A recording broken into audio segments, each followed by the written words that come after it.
Cher ambassadeur représentant permanent de la France, Monsieur Nicolas de Rivière, et du Sénégal, Monsieur Chen Niang, dear Ambassador Deputy Permanent Representative of Spain, and Miss Ana Jimenez de Laos, and dear Deputy Permanent Representative of Chile, Mr. Claudio Garrido, fellow co-chairs of the United Nations Inter-Agency Taskforce on Social Solidarity Economy, CIMEL, honorable guests, speakers, and colleagues, it's a real pleasure and honor to share this UN Taskforce SSE event with all of you today. Let me begin by thanking the Permanent Mission of France to the United Nations for hosting this event today and the premise in New York City, where you can see. Grand merci, Monsieur l'Ambassadeur et Sacha, pour nous recevoir.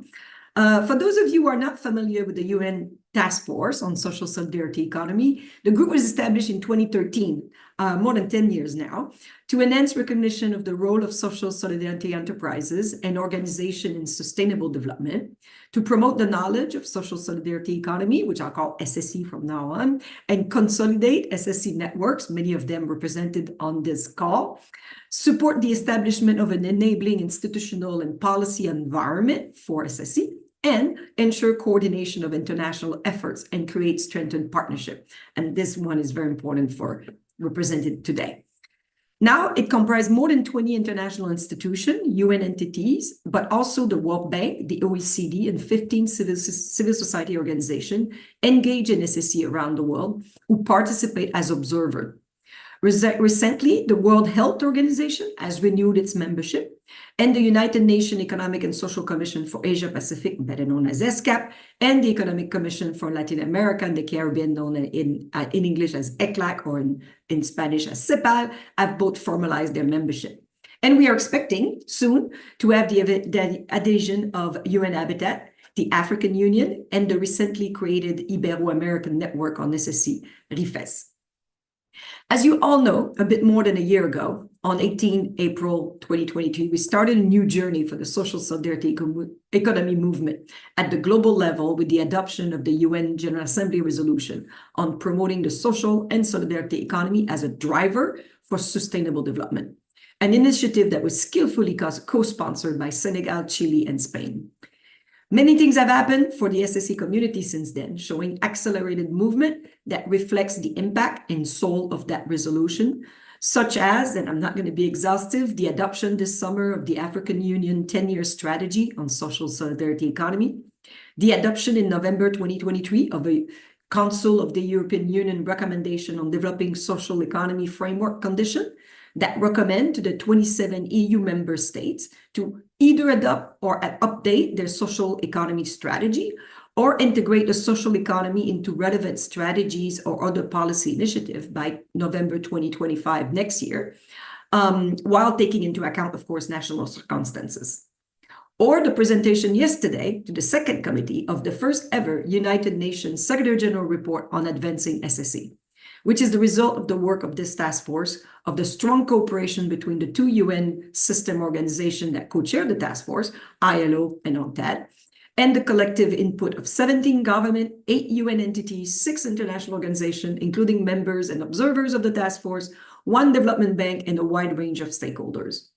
The report has been accompanied by the strengthening of the UN task force, as I mentioned, as well as 2 technical working groups that has been created to advance, on the one hand, finance access and support to SSE, and on the other hand, statistics, as well as a new strategic action plan that my co-chair Simel will brief you on.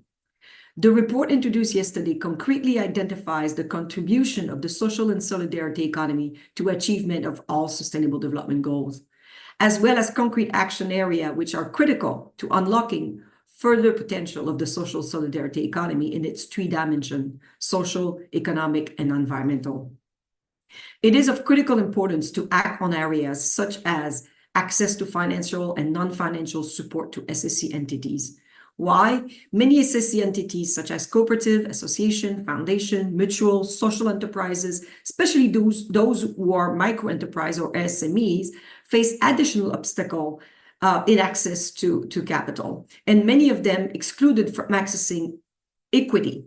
As you know, cooperative, mutual, and association belong to their members, and their governance is in many cases based on the principle of 1 person equal 1 vote. Therefore, in the context of the external capital injection, it's highly complex, and quasi-equity and patient capital are highly needed to support this ecosystem. By the way, we are also collecting good practices of government that support the access to finance, to capital and SSE through this task force that we've created, as well as tax incentive. And we hope to present that by the end of the year. Therefore, we need to strengthen the finance of projects that actually have social, economic, and environmental impact. And this goes through financing those entities. And in addition, we need to recapitalize multilateral financial institutions and development banks and ensure that we work with them to remove obstacles that they face to finance smaller SSE projects, despite their capacity to produce significant improvement in local communities. This is why we are currently producing a new report on financial and non-financial support to SSE entities. And we are working to mainstream SSE in the upcoming 4th International Financing for Development Conference that will take place in Spain in June-July 2025. We have already submitted input to that effect. We need to support member states wishing to strengthen, introduce, or modernize their legal policies and institutional framework, or to mobilize strategic public procurement, to foster education on SSE entrepreneurship, because there's no one single way of doing business, and SSE forms based on solidarity, democratic or participatory governments, and the primacy of people and the social objective over capital should be on the menu for entrepreneurs in schools, including for the younger generation, which demand a professional career aligned with these values and their values. We also need to better measure the SSE and its contribution to economic development, to job creation, to social impact, to better inform policies and strategies. This is in the context of today's event. Reflect on what we have collectively achieved, but also on what else is needed to achieve our shared vision. Today, among this community devoted to the promotion of their social solidarity economy for sustainable development, we can commit to make this community grow, to unlock the potential of SSE while maintaining a shared vision, a shared understanding of SSE, of its values, principles, and common features.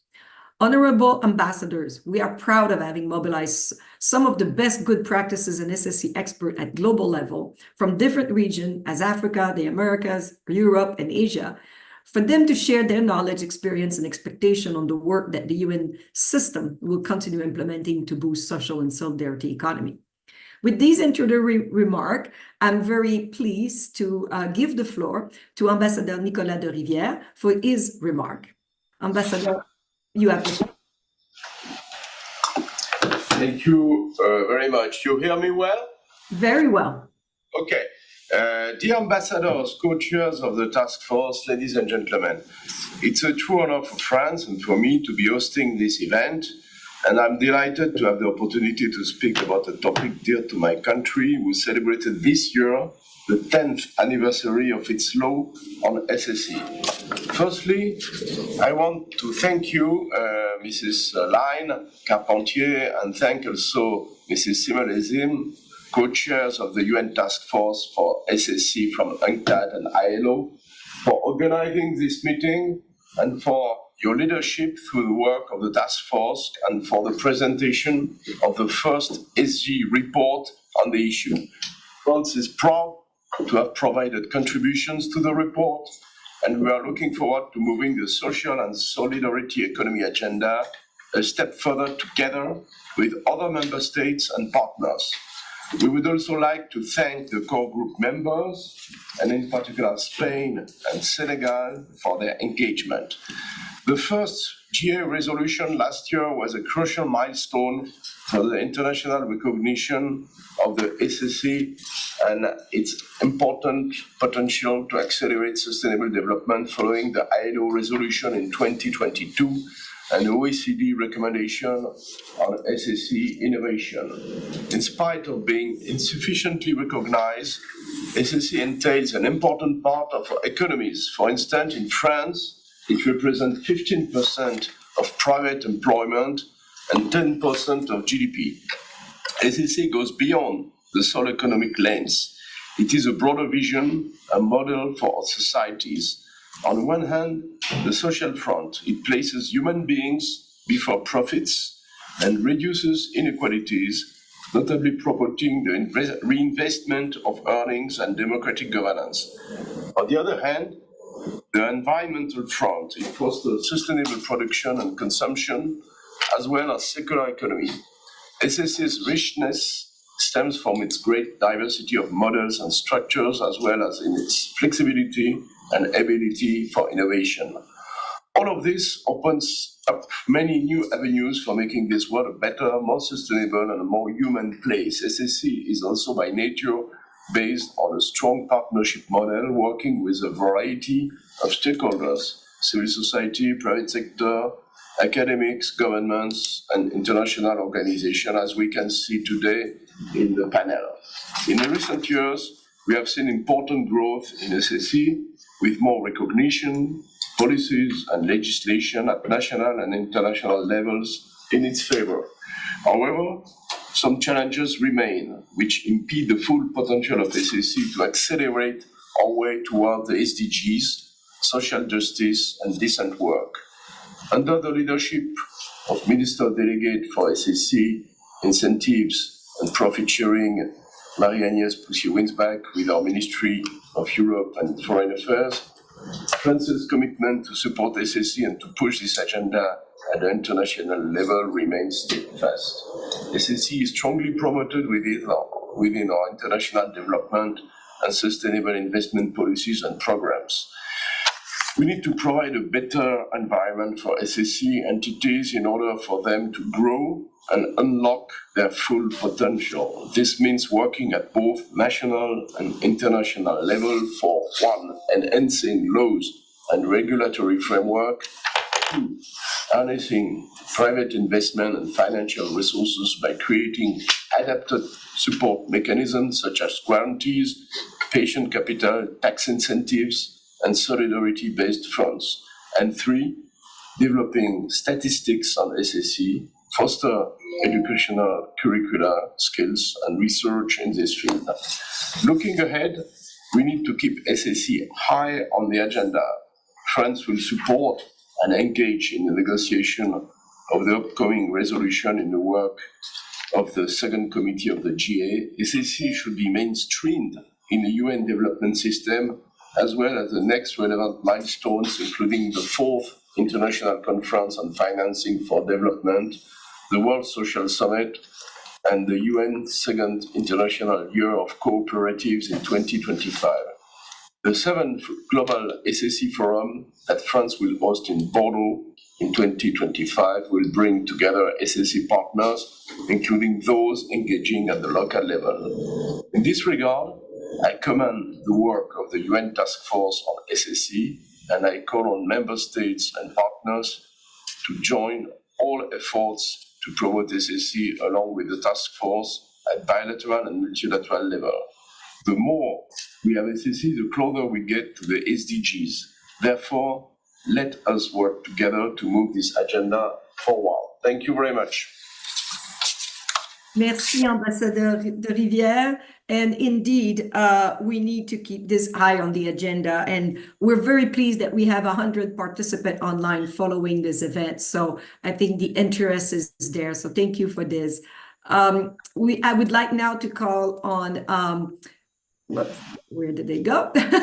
Ambassador, Permanent Representative of Senegal, Mr. Chik Nyang.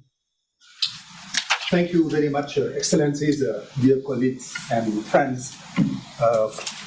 Nicolas, je voudrais d'abord vous remercier, vous et la mission française, de nous inviter à votre mission, et surtout aussi vous remercier et vous féliciter pour votre engagement à la promotion de l'économie sociale et solidaire. I'm also very happy to be here with the representative of two countries who are fully engaged in the SSE, two champions, Spain and Chile. My thanks also go to Chantal Carpentier for presenting the report and to the task force for initiating this meeting. The adoption by consensus of Resolution 77/281 of April 18, 2023 on the SSE by UNGA is a major milestone and reaffirms the place of the SSE as a socio-economic model suited to achieving the SDGs. The SSE is a powerful tool for progress towards the SDGs, and it reconciles economic efficiency, social impact, and respect for the environment. As the SDGs report points out, SSE plays a crucial role in combating poverty, improving health and well-being, reducing inequalities, promoting decent work and economic growth, building sustainable cities and communities, and strengthening partnerships. By putting people and the environment at the heart of their concerns, SSE companies are creating a more inclusive, equitable, and sustainable economy, promoting citizen participation and meeting the needs of the most vulnerable populations. The 6th edition of the World SSE Forum, which was held in Dakar last year, 1 month after the adoption of the above-mentioned resolution, was the occasion for numerous changes, reflections, and proposals, but also for demonstrating that the SSE is today the socio-economic model best suited to achieving the SDGs. The central theme of the forum was the transition from the informal economy to collective and sustainable economies for territories. And more than 5,000 people, mostly women, from over 250 cities and 70 countries took part to the forum. The Dakar Declaration, which emerged from the forum, was designed to help implement the UN resolution and to help build a roadmap together that will also give impetus to the development of structuring policies in territories to achieve the SDGs. In particular, it stresses the need to take into account the specific needs of young people and women and calls for easier access to markets through the sharing of services, expertise, knowledge, and resources. The declaration also calls for cooperation and the creation of platforms for the capitalization, dissemination, and valorization of initiatives, experiences, and knowledge in order to strengthen the capacity of players and decision makers. By promoting social inclusion and implementing fair remuneration practices in the sense of sharing, the SSE helps to reduce wealth disparities and encourage a fair distribution of resources. And the new Senegalese authorities wish to go further in institutionalizing the SSE economy, the SSE as a lever for sustainable, participative, and integrated local development through a project approach and public-private partnership. Now, commenting on the report of the SG, I think there are things which we need really to have in mind. There are, in our view, 9 levers or 9 actions which really need to be retained if we really want to achieve full realization of the SSE throughout the world. I think there are 9 things which we need to do. The first one is to create enabling legal frameworks. I think governments should establish or reform legal frameworks that recognize and protect SSE entities. The second level, I think, is the increase of financial support. We should work to ensure that SSE organizations have access to diverse financial instruments such as social impact, investing, microfinance, and public-private partnerships.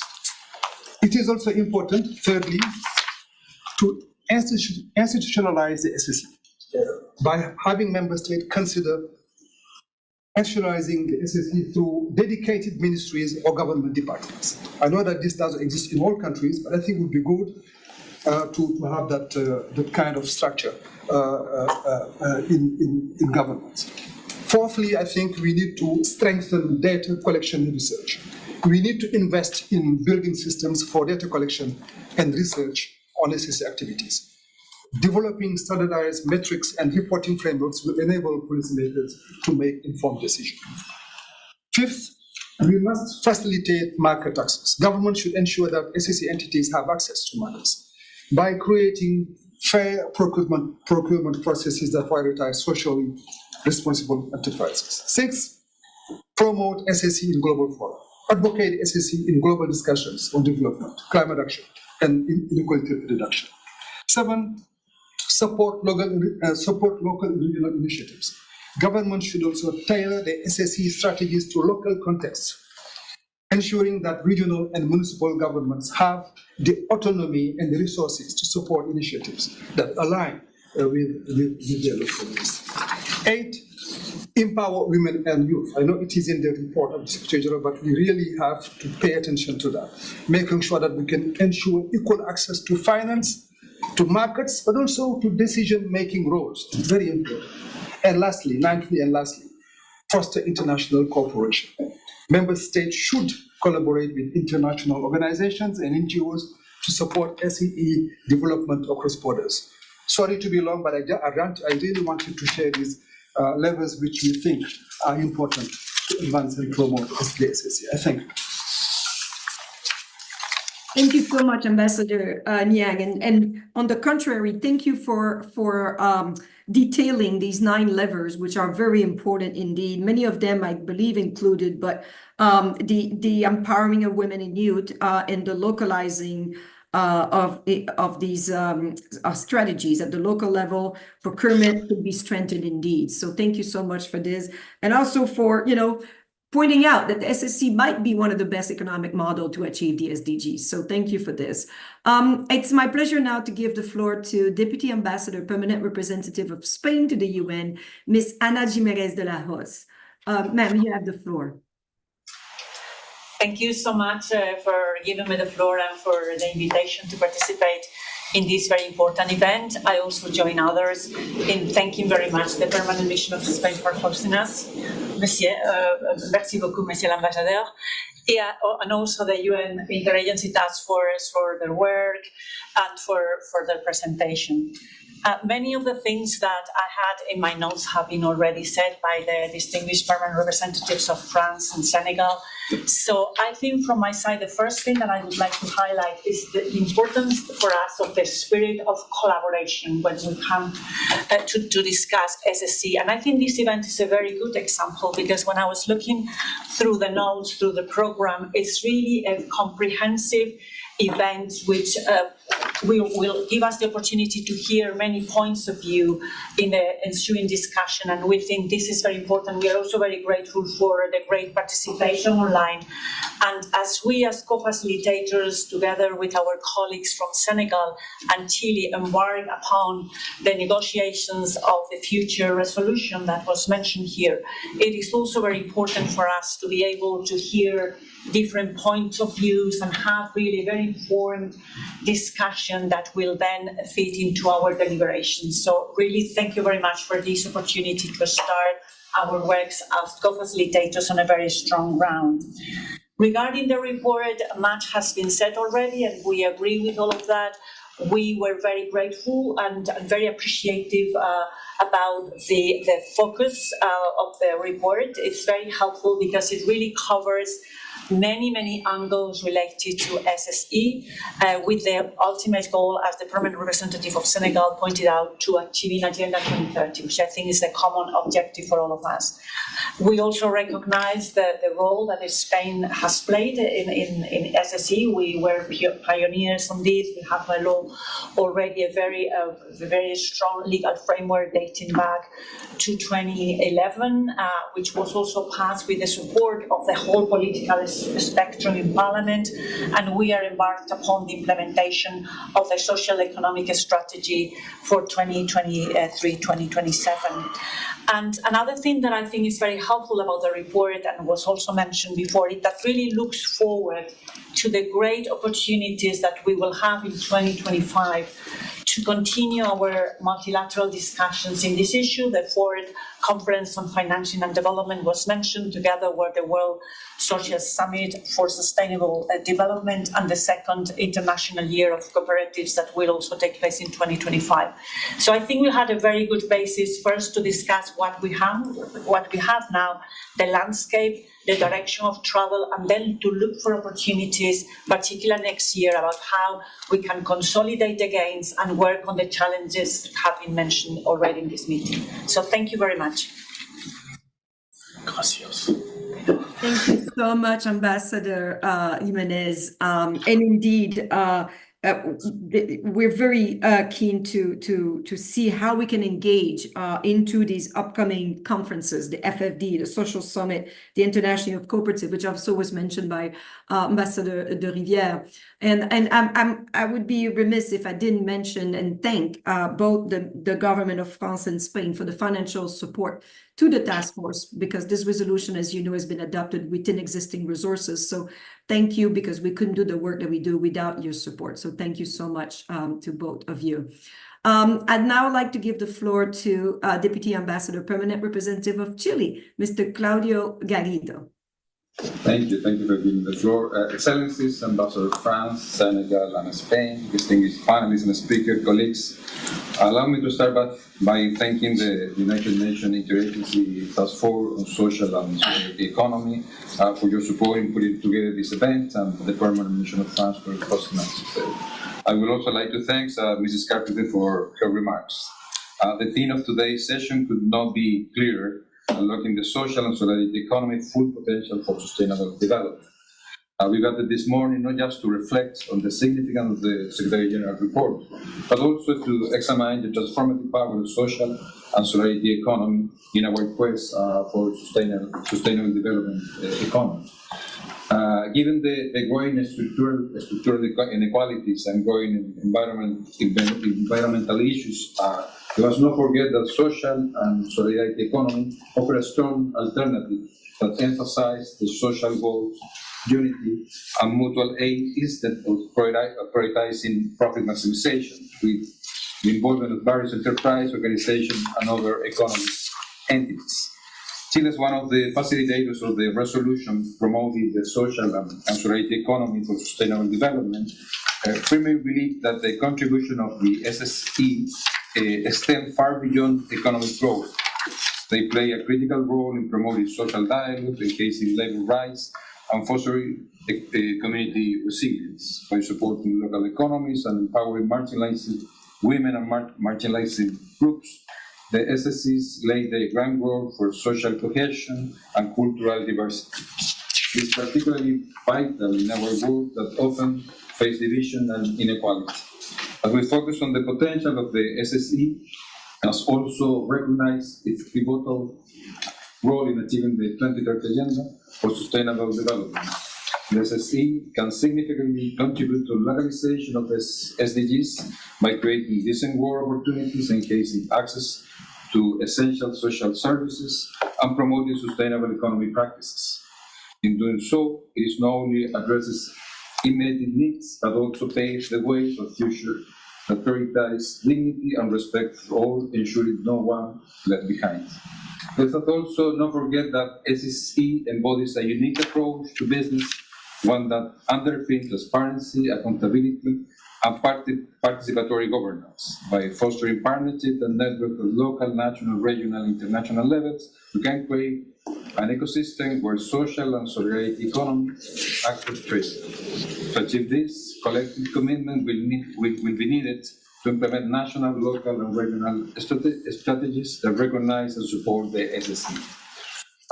The Secretary General report sends a strong signal that governments around the world are committed to promoting an economic model that prioritizes people and the planet, and that collective efforts are essential to overcome the significant challenges that remain.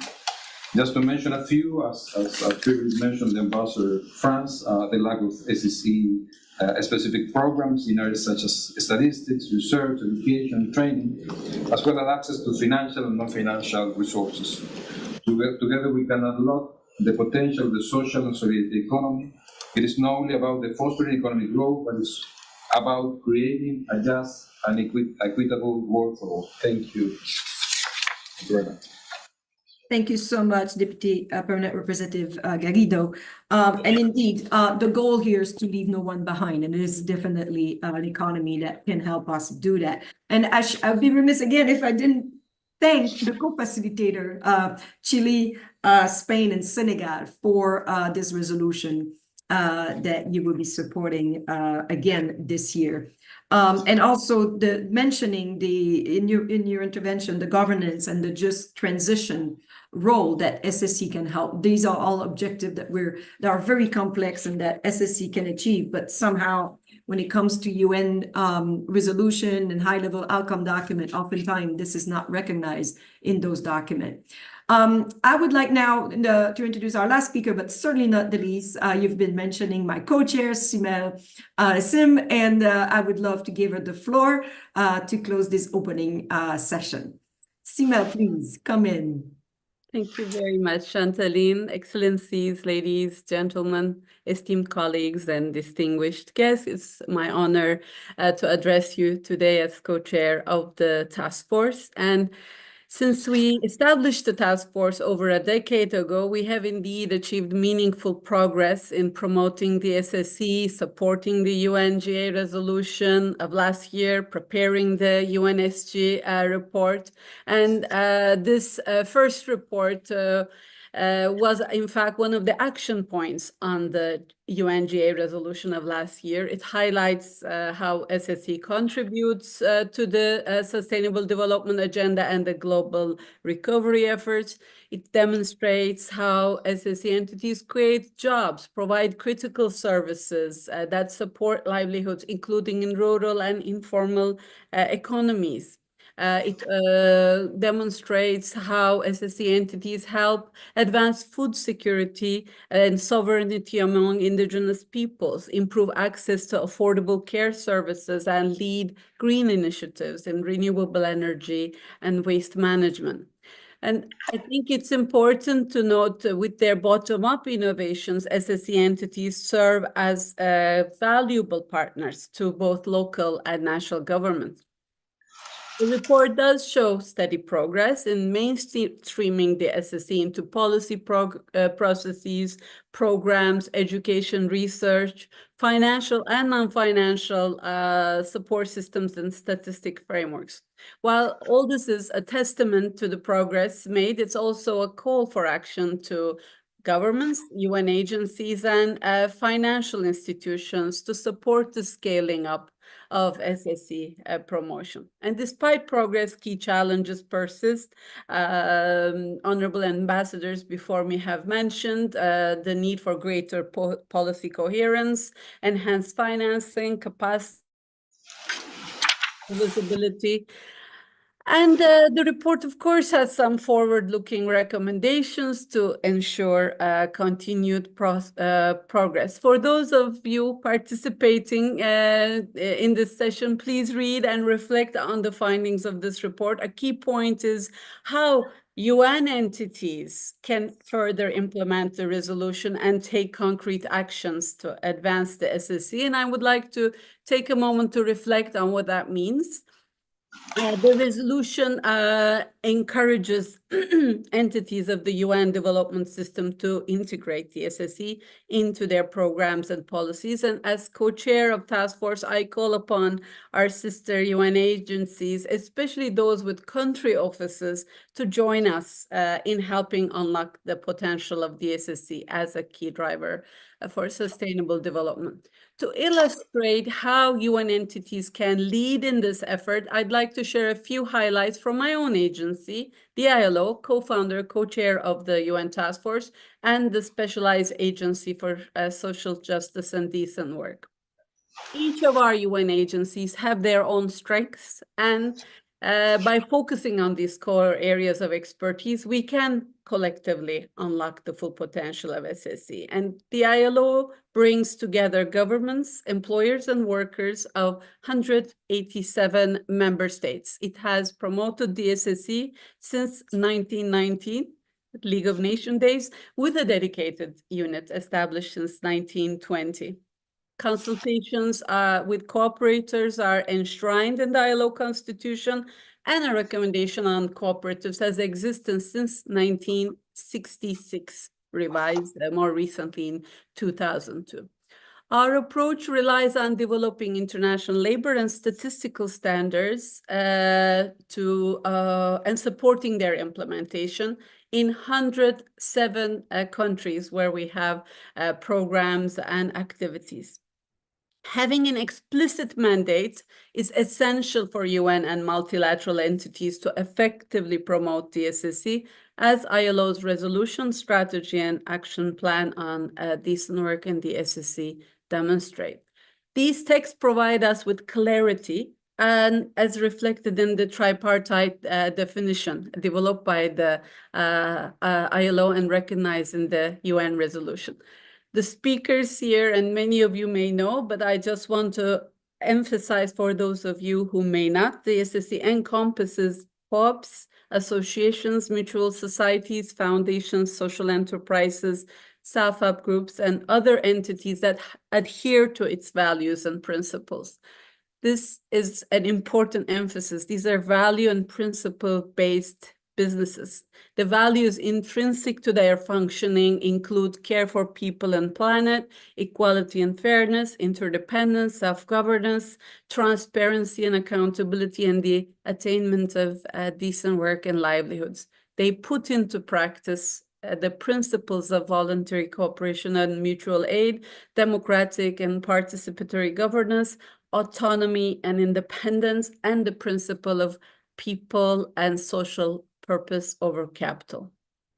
Contributing actively to the UN Task Force is a valuable step for UN entities and international organizations seeking to deepen their work on the SSE. And the ILO is supporting its partners to strengthen their mandate on the SSE, with the African Union's adoption of a 10-year strategy being a key highlight for us. Raising the awareness of general public, including UN staff, is critical for building broader buy-in and ensuring a coherent approach. This year, with Luxembourg government support, financing, the ILO and the task force have developed 4 online self-learning modules in 12 languages to introduce the SSE and its contributions. While raising awareness is crucial, deeper knowledge and engagement is an essential next step. Ongoing research and policy dialogue across national contexts with the participation of SSE networks is critical for UN and multilateral organization. In Asia, ILO participatory policy research in 5 countries included ASEC as a partner. The AU and ILO are holding national policy dialogues around SSE research, also conducted in 6 countries. Definitions need translation to become practical tools. We are operationalizing the international definition of the SSE both in legal and statistical realms. ILO promotion of cooperatives recommendation has informed 120 member states to reform their laws and policies. In all our efforts, we partner closely with co-op and SSE movements. Currently, we're developing guidance on a decent work approach to SSE legislation. It's based on a legal analysis of 25 countries' laws. Harmonized, comparable, and quality statistics of the SSE and its entities is a key area for showing proof of the progress. And we have developed guidelines on statistics of cooperatives and conducted pilot studies in several countries. These will be available in a compendium and an updated guide for measurement. Last year, also, the International Conference of Labor Statisticians approved the roadmap for SSE statistics with financing from the Korean government and drawing on a recent evaluation. We are setting up a technical working group on statistics with the task force and another one with the Committee on the Promotion and Advancement of Cooperatives. Ultimately, however, it's on-the-ground impact that matters. Recognizing to activate the SSE's roles in specific sectors and contexts is what is needed. We have developed as ILO a range of training tools for cooperatives, financial organizations, mutuals, social enterprises with our partners for use by member states. For instance, tools like Think, Start, and Manage Co-op have been tailored to crisis contexts, to care and aquaculture sectors. Oftentimes, these trainings need to be complemented with research and pilot initiatives and financing. Thanks to Italian and Spanish government financing, we are doing this, for instance, for care services and market access. The ability of UN entities to deliver results lies on support from development partners through development cooperation projects, secondments, junior professional officers. These are critical in driving the impact that we are able to report to you today. And I want to highlight 2 partnerships with the Dutch government financing, the Prospects Partnership in forced displacement context, uses SSE entities to improve livelihoods both for refugees and host communities in Africa and Arab states. The Excel project strengthens the role of co-ops and producer organizations in agriculture in accelerating elimination of child labor and enhancing occupational safety and health.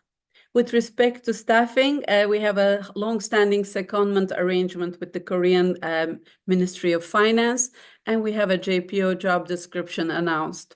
These cost-effective and scalable examples are part of a comprehensive approach combining legal frameworks, policy dialogue, and bottom-up innovations. I hope these examples can provide some useful insights in how our other sister UN entities can lead in promoting the SSE.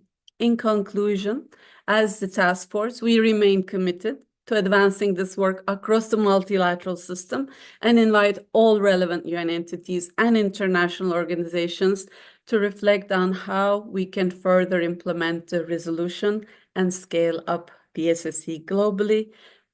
We invite governments and development partners to join us in expanding these efforts and invest in SSE promotion.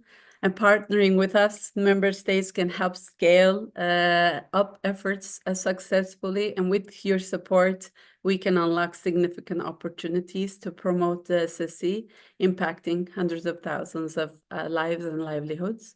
2025, as International Year of Cooperatives, will bring further attention to how co-op solutions can be applied to different sectors and contexts, and this will benefit the wider SSE more generally. Together, we can build resilient, inclusive economies that prioritize people and planet. Let's work hand in hand to ensure that the SSE becomes a cornerstone of sustainable development where no one is left behind. Thank you, and over to you, Chantaline and Victor.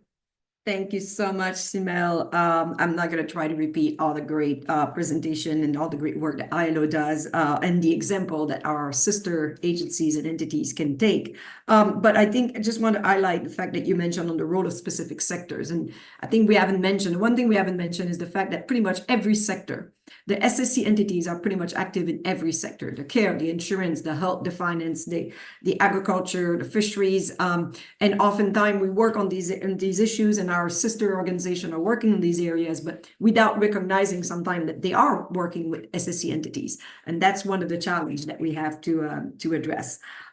With this, dear Ambassador de Rivière and Nyang, Deputy Ambassador Permanent Representative Jimenez de la Hoz, and Deputy Ambassador Permanent Representative of Garrido, and of course, my dear co-chair Simel, I'd like to close this session. Since, I think we were given until 11, so I don't know Victor, because Victor will be chairing the next session. If we have any question in the chat, I haven't seen any, but perhaps what we can do is you move on and we keep a bit more time for more questions towards the end. So I'm delighted to give you the floor, Victor, for this next session. Well, thank you very much, Chantaline. Thanks again to ambassadors and to Simel. So to both of you as co-chairs of the UN Task Force for your excellent presentations.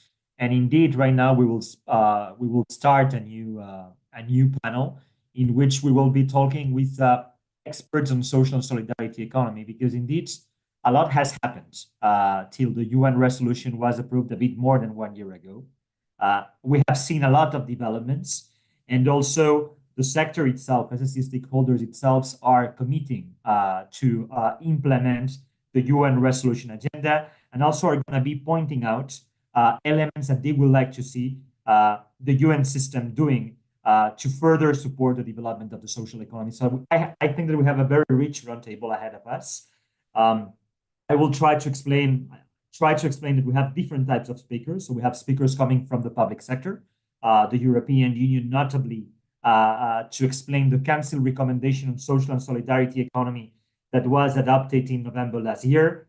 Unfortunately, the African Union is not with us yet, but maybe they will join during the course of the meeting.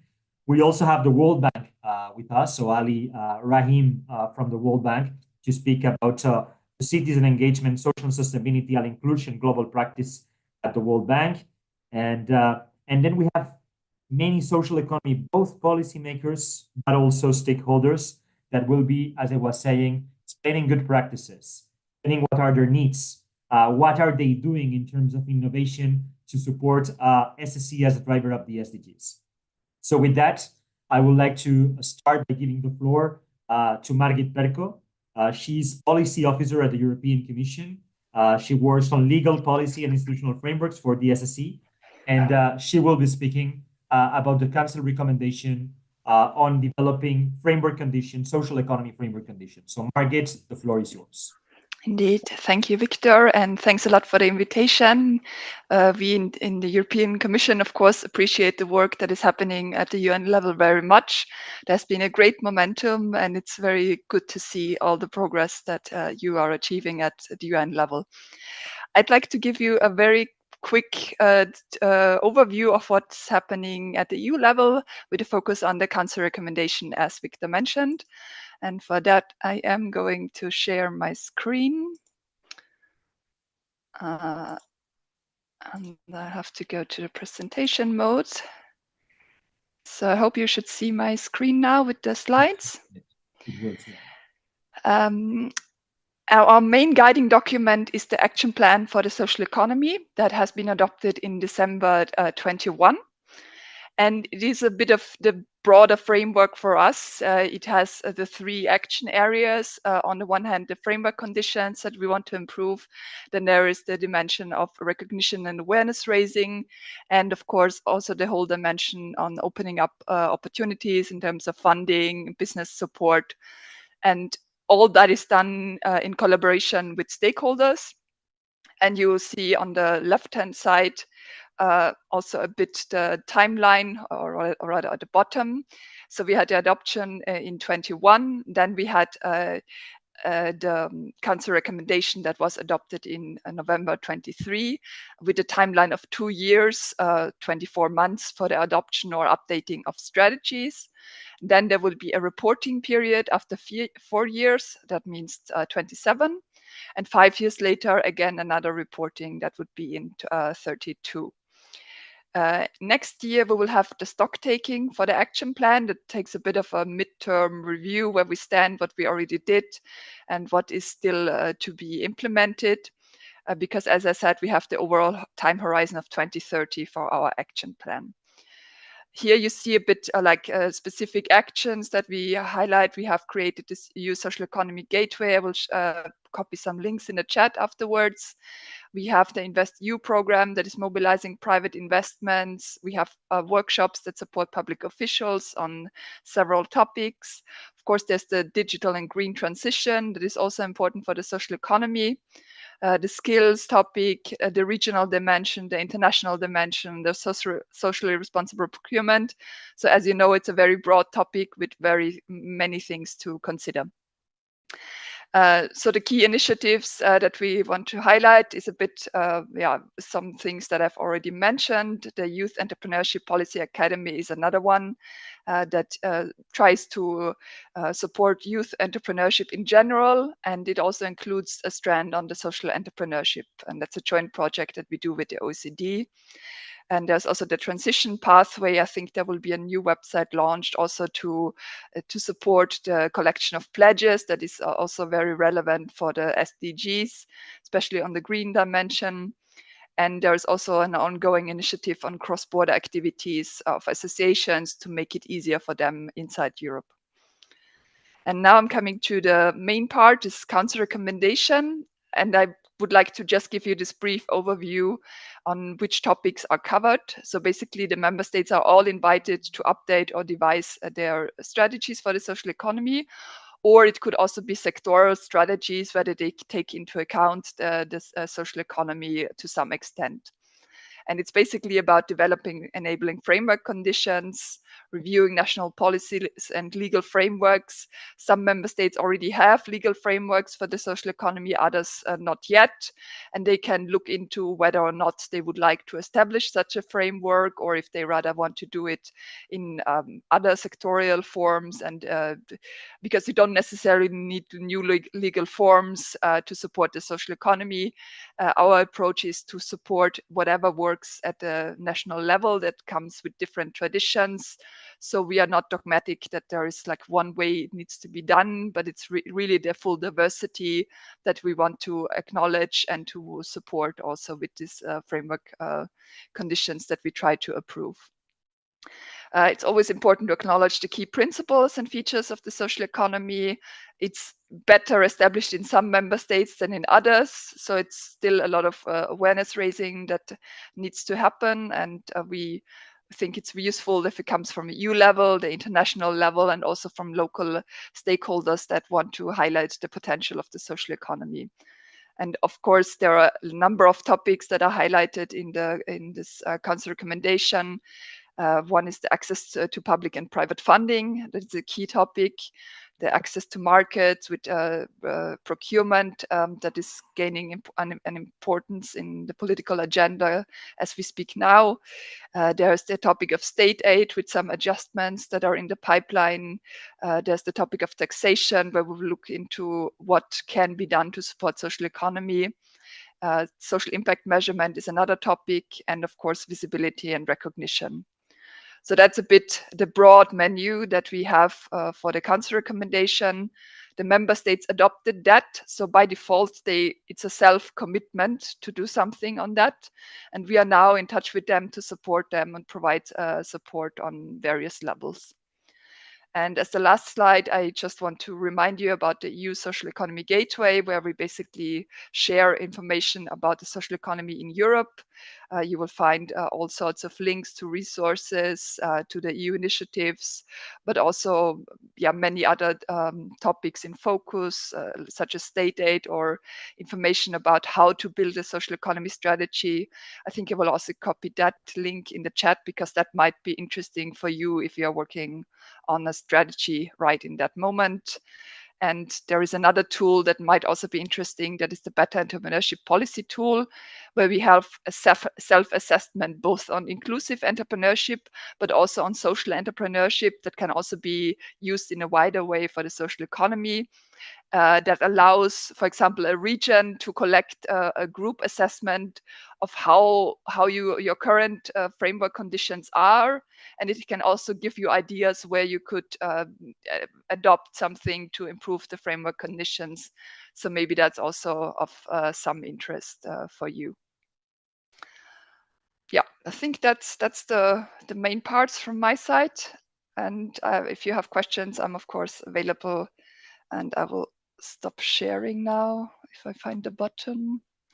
Just a second. Stop Thank sharing. you very much. Thank you very much, Margaret, for this presentation. I think that we all know that the European Union is indeed an example in terms of promoting the social and solidarity economy. I think that it's extremely relevant, the fact that member states, 27 member states of the European Union, committed themselves to have a new strategy on social and solidarity economy, or to incorporate SE to existing strategies, or to update their strategies by November next year, so by November 2025. That's quite impressive.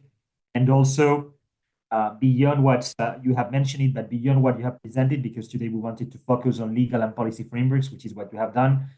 Something really interesting about the European Union is also that social economy is one of the 14 pillars of its industrial strategy. So as a sector, it has been identified as one of the key pieces for the European economy to be more sustainable and more resilient, which I think alongside with renewable energies, automotive, and so on and so forth. So I think that that's of course, agri-food system. So I think that that is highly relevant. So thank you very much, Margit.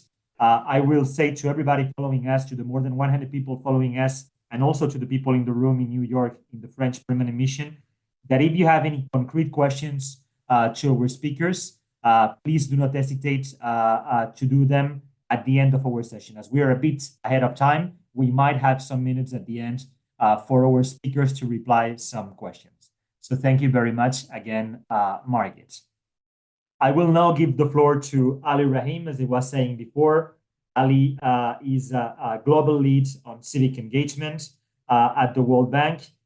We met him through Chantaline Carpentier, to the co-chair of the task force, some days ago. And Ali, it was amazing to find you, because it gives us an interlocutor with the World Bank to speak about social economy, to talk about social economy, and to talk about access to finance for these entities that, as you can see, is high on the agenda of the UN resolution and the UN SDG report. So please tell us what you're doing and how we could further cooperate on supporting access to finance for SSE entities. Thank you so much, Victor, and it's a real pleasure to join all of you today here for this important session.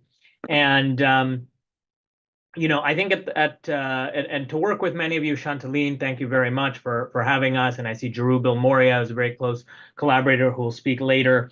And we've been working with many actors on how the social economy should be a part of the international financial architecture reform that's being discussed, and the evolution of the World Bank, which is well underway right now. I think, you know, when we look at the World Bank, of course, our primary role is to fund sovereign governments and also to provide private sector finance in emerging economies. But we increasingly see the importance of social economy actors and a diverse set of actors that exist in that space between the traditional private economy and the governments we support, and the critical role they have in achieving the traditional SDGs, which we've been now supporting for many years, but also in the emerging space of climate finance. And of course, the World Bank is the largest international public source of climate finance today and will grow, and it's a big part of the evolution. So I think we look at that diverse set of actors, associations, cooperative, mutual organizations, foundations, NGOs, voluntary groups, and social enterprises. We're not traditionally designed to work extensively with them through our traditional lending arm, but we have had many programs over the years to collaborate with these kinds of actors. But we see a need to systematize that going forward as we look at the renewal of the IFIs and the international financial architecture more broadly. This group is obviously well aware of the pressing finance need. The World Economic Forum estimated a 1.125 trillion global financing need for the social economy, and leveraging institutions like the World Bank as a scaling agent for the type of social innovations emerging from the social economy is key. The World Bank can play a role in addressing some of the constraints through development policy lending, policy dialogue with governments, its programmatic loans across development areas, you know, with respect to limited access to finance, change in government support and regulation, inadequate fiscal legal frameworks, limited access to procurement processes. And these are all things we're thinking about as we build sort of the next stage of civic citizen engagement and social economy engagement at the bank. We'll be launching a new global program called the Civil Society and Social Innovation Alliance, which is going to be looking at how we support this and how we try to identify and scale social innovations related to key areas where the bank is trying to scale its support. This will also have an attached financing facility, and we're really thinking about how this can be a catalytic instrument to bridge in the kinds of innovations that make a difference in the large-scale public and private investments we already do. I think it's very important, as our European Commission colleague said, to link this to sort of the key emerging sectors we're thinking of. And I think climate and nature are a core area where the social economy actor roles are key. I'm thinking of an example here that was highlighted in a recent social economy report from the WEF in Indonesia, looking at one of the largest carbon sinks in the world, the Indonesian peatlands, and how to build participatory oversight of the carbon credits that go to these areas. We're thinking a lot at the World Bank today about the integrity of voluntary carbon markets, for example, which will be a huge vehicle for channeling climate finance. It's very hard to envision these markets having high integrity without thinking of the role of social economy actors. In this particular case, it was partnerships with local communities, global networks of NGOs, CSOs, CBOs, that were used to then ensure that the carbon revenues went to activities that protected highly localized ecosystem. In the end, this project protected over 100,000 hectares of peat forest in central Indonesia, that was also the protected home of 5 to 10% of some critical endangered species like the Bornean orangutan. We have many examples like this, including in the digital transition. There's an example of the organization Isoko that worked with rural communities in Africa on digital transformation and financial inclusion, particularly focused on boosting farmer productivity and developing community-based management platforms to track benefits and support community-based projects. 5 million Africans in rural areas now have been supported through this program. So I think the key thing to think about, especially in these frontier sectors as we scale, is how support to social economy actors can be paired to traditional government investments that the World Bank does to ensure that these are supported in concert. The establishment of this new vehicle will in particular also be looking at how we bring civic and more participatory approaches to development finance. So as part of the bank's new corporate scorecard, we will also have, as part of the 20 indicators of the bank's effectiveness, a new indicator on civic and citizen engagement. This will be linked to the new global program I mentioned. So as we move into larger scale public financing, unlocking even larger volumes potential private financing, a lot of it is going to be connected to climate.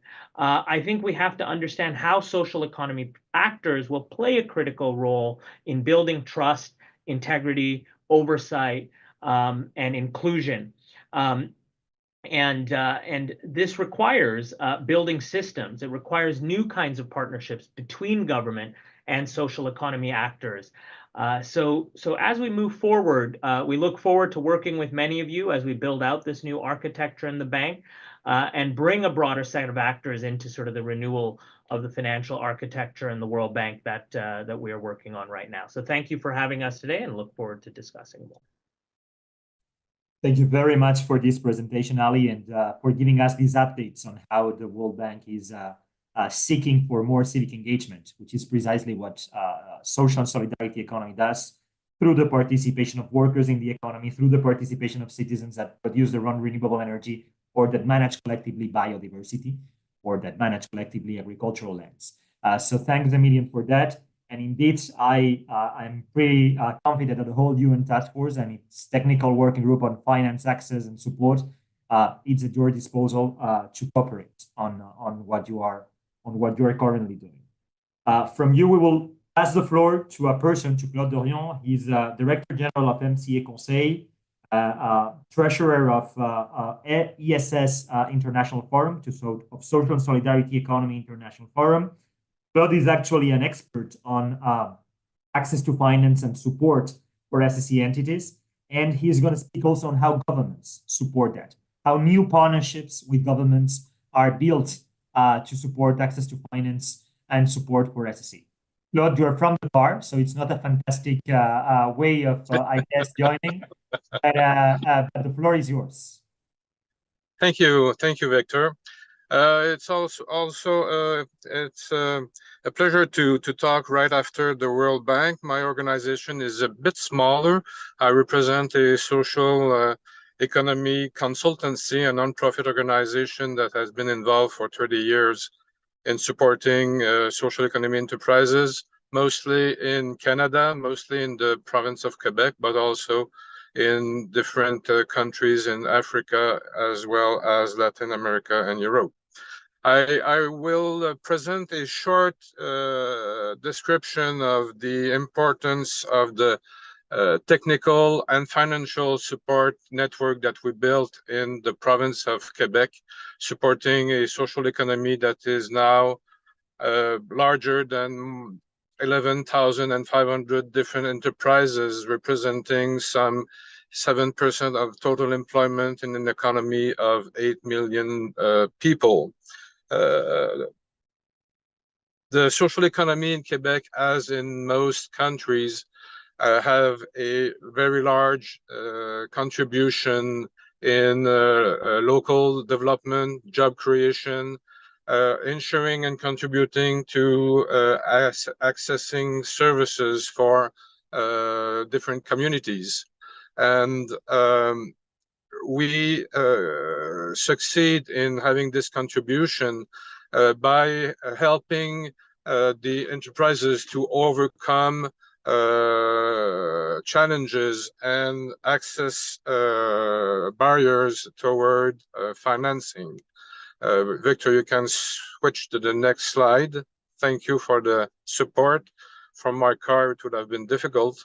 Like in many small and medium enterprises, we face financing challenges among the size of the financing that gives a higher cost of management for smaller loans. We face in front of the financial sector the cultural shock of being non-profit organization. They may encounter difficulties in structuring their project, since their projects will depend on a certain hybridation of revenues, which makes the business plans more complicated, more complex to build. They have traditionally low access to equity, coming mainly from their members with some limited investment possibilities, and they often have little assets to offer as leverage to the financial sector. Usually we encounter managers of social economy enterprises that have a very deep understanding of their sector of activity, the social challenges that they're trying to overcome, but often they will lack some management expertise, and we have to complement this expertise with external support. And of course, there's also a question of the high cost of managing small loans. We tried in Quebec to build solutions both on the demand side and on the supply side of the financing market. On the demand side, there is a large structure of organization offering training on values and governance of collective enterprises, having a democratic governance structure. We offered specialized technical support on business plans adapted for the social and solidarity economy realities. We offer professional support for management, impact demonstration in order to support capturing a part of public revenues when there is a demonstration of this impact on the communities.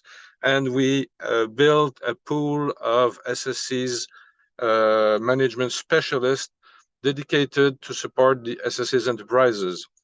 On the supply side solutions, we built a network of some 10 financial institutions that share a common knowledge and understanding of the market and that work together, offering a complementarity of financial products from traditional loans to loan guarantees to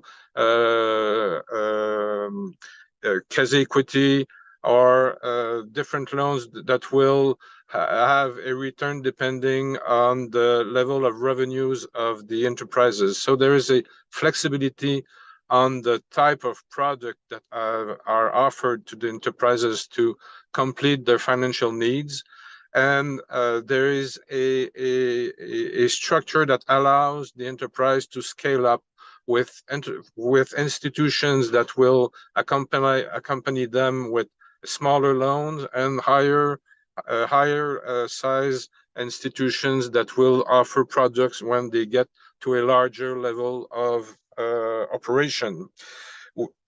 This network of financial institutions present a powerhouse for the social economy in Quebec.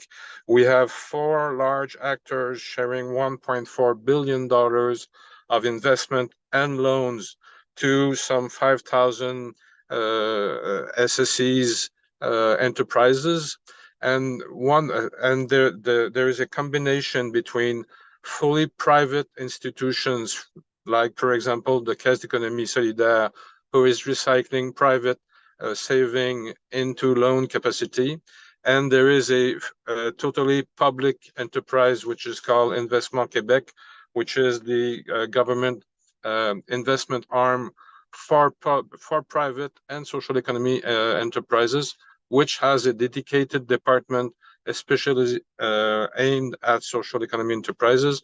And we have social economy institutions that have mixed funding, partly from government and partly from savings from the people, allowing to build this complementary supply of financing structure with different products and different size of operations.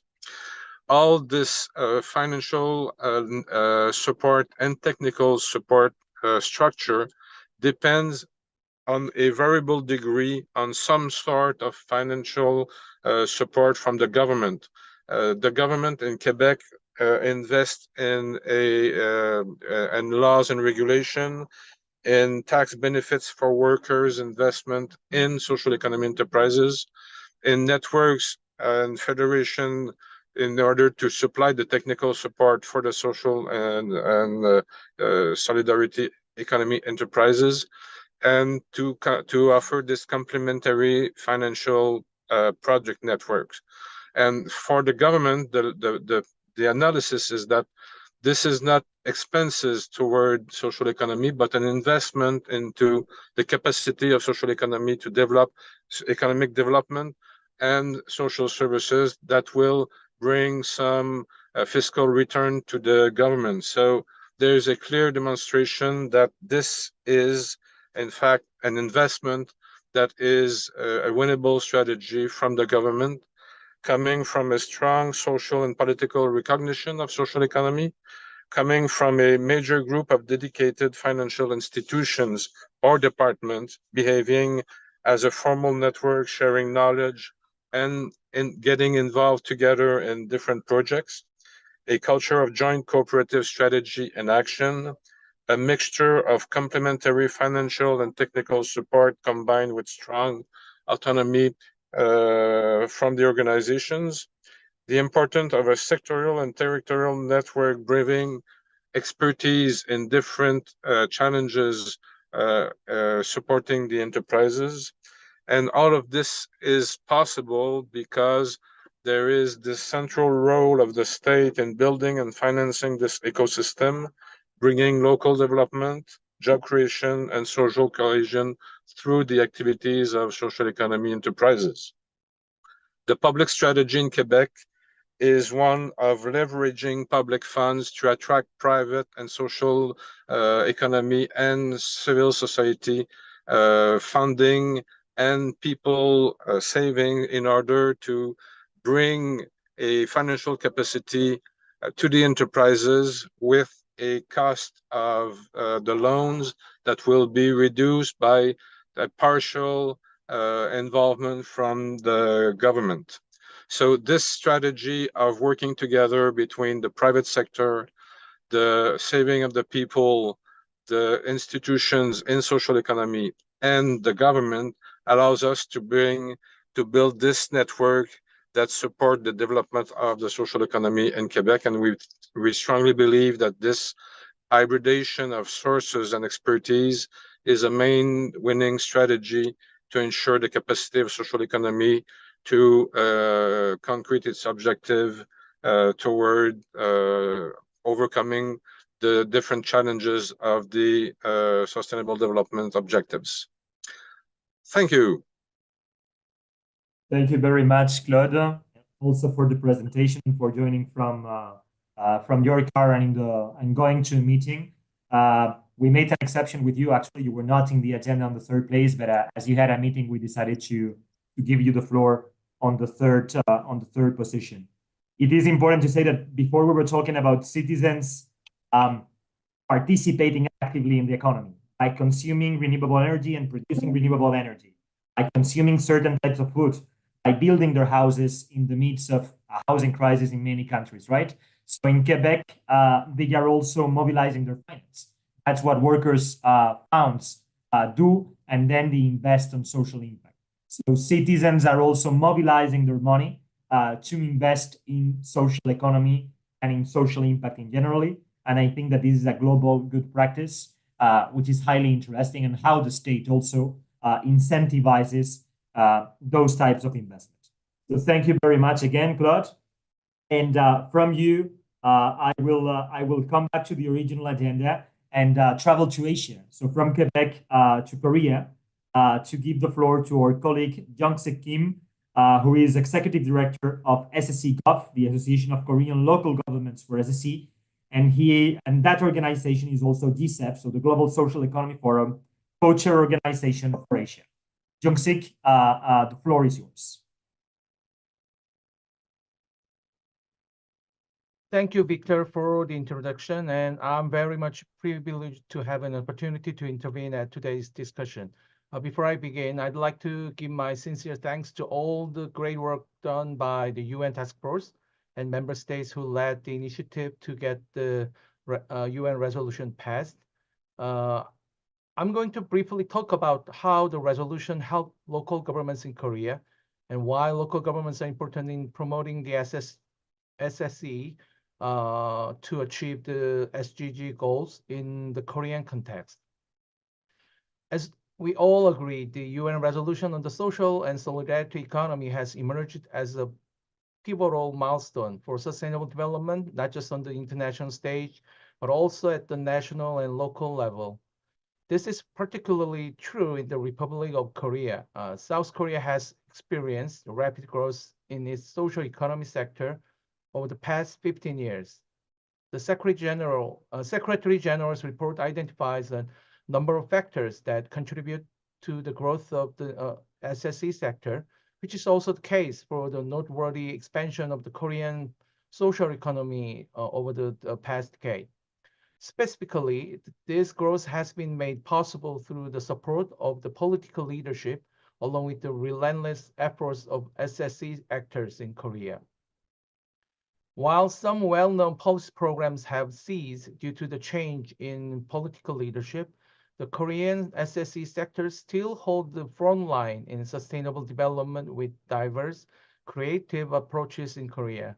And the UN resolution serves as a crucial breakwater, preventing adverse changes in policies and institutional structures. Local governments play an important role in the development of Korea's SSE. The activities of SSE organizations are predominantly local-based. Therefore, it is imperative to create local socio-economic conditions that are conducive to SSE organizations promoting the SSE. This necessitates the design of local government policies that align with the principles of the SSE and enable various support mechanisms in cities. Local governments, as significant economic actors, also engage in actual purchasing. The importance of socially responsible procurement cannot be overstated. If procurement is more open to the participation of SSE organizations, it will significantly boost the growth of the SSE in the city and in the nation. A prime example is Impyeonggu, a city located in the Seoul metropolitan area, whose mayor is the president of SSE GOV. Like many local governments in Korea, Impyeonggu sets an annual purchase target from social economy enterprises. With the active development of purchasing sources, they were able to double the purchase amount in 2023 and 2024. In addition, local governments can collaborate with SSE organizations to provide innovative public services to those in need, thereby achieving the individual goals of the SDGs. For example, social enterprises or cooperatives whose core business is recycling can contribute to reducing waste in cities. One social enterprise in Korea has started a service that collects coffee waste that was previously simply thrown out from cafes or coffee shops. Then this social enterprise turns the coffee waste into bioplastics or biochar. SSE organizations also provide educational opportunities to children who may not otherwise have access to educational support due to their family's economic circumstances. In fact, in about 30 cities in Korea, a social enterprise has worked with local governments to provide educational support services to underprivileged children. In order for city governments to achieve SDG goals through the social and solidarity economy, it is crucial for policymakers and political leaders to better understand the SSE and actively adopt it as a policy tool. Therefore, I'd like to propose that capacity building programs be run for political leaders, especially elected officials such as mayors, at the UN level or through agencies belonging to UNTFSSE. They may be able to hold in-person workshops in one city, such as New York or Geneva. Online education courses can be developed and operated if in-person workshops are not feasible. Given the language barrier to some potential participants, it may also be possible to operate the workshops in cooperation with relevant organizations such as local governments or councils. Such education programs will impress upon political leaders of each country and city the importance of the SSE in achieving the SDGs, as well as the efficacy of the social economy as a policy vehicle. Another suggestion of mine is to share knowledge regarding the best practices more frequently.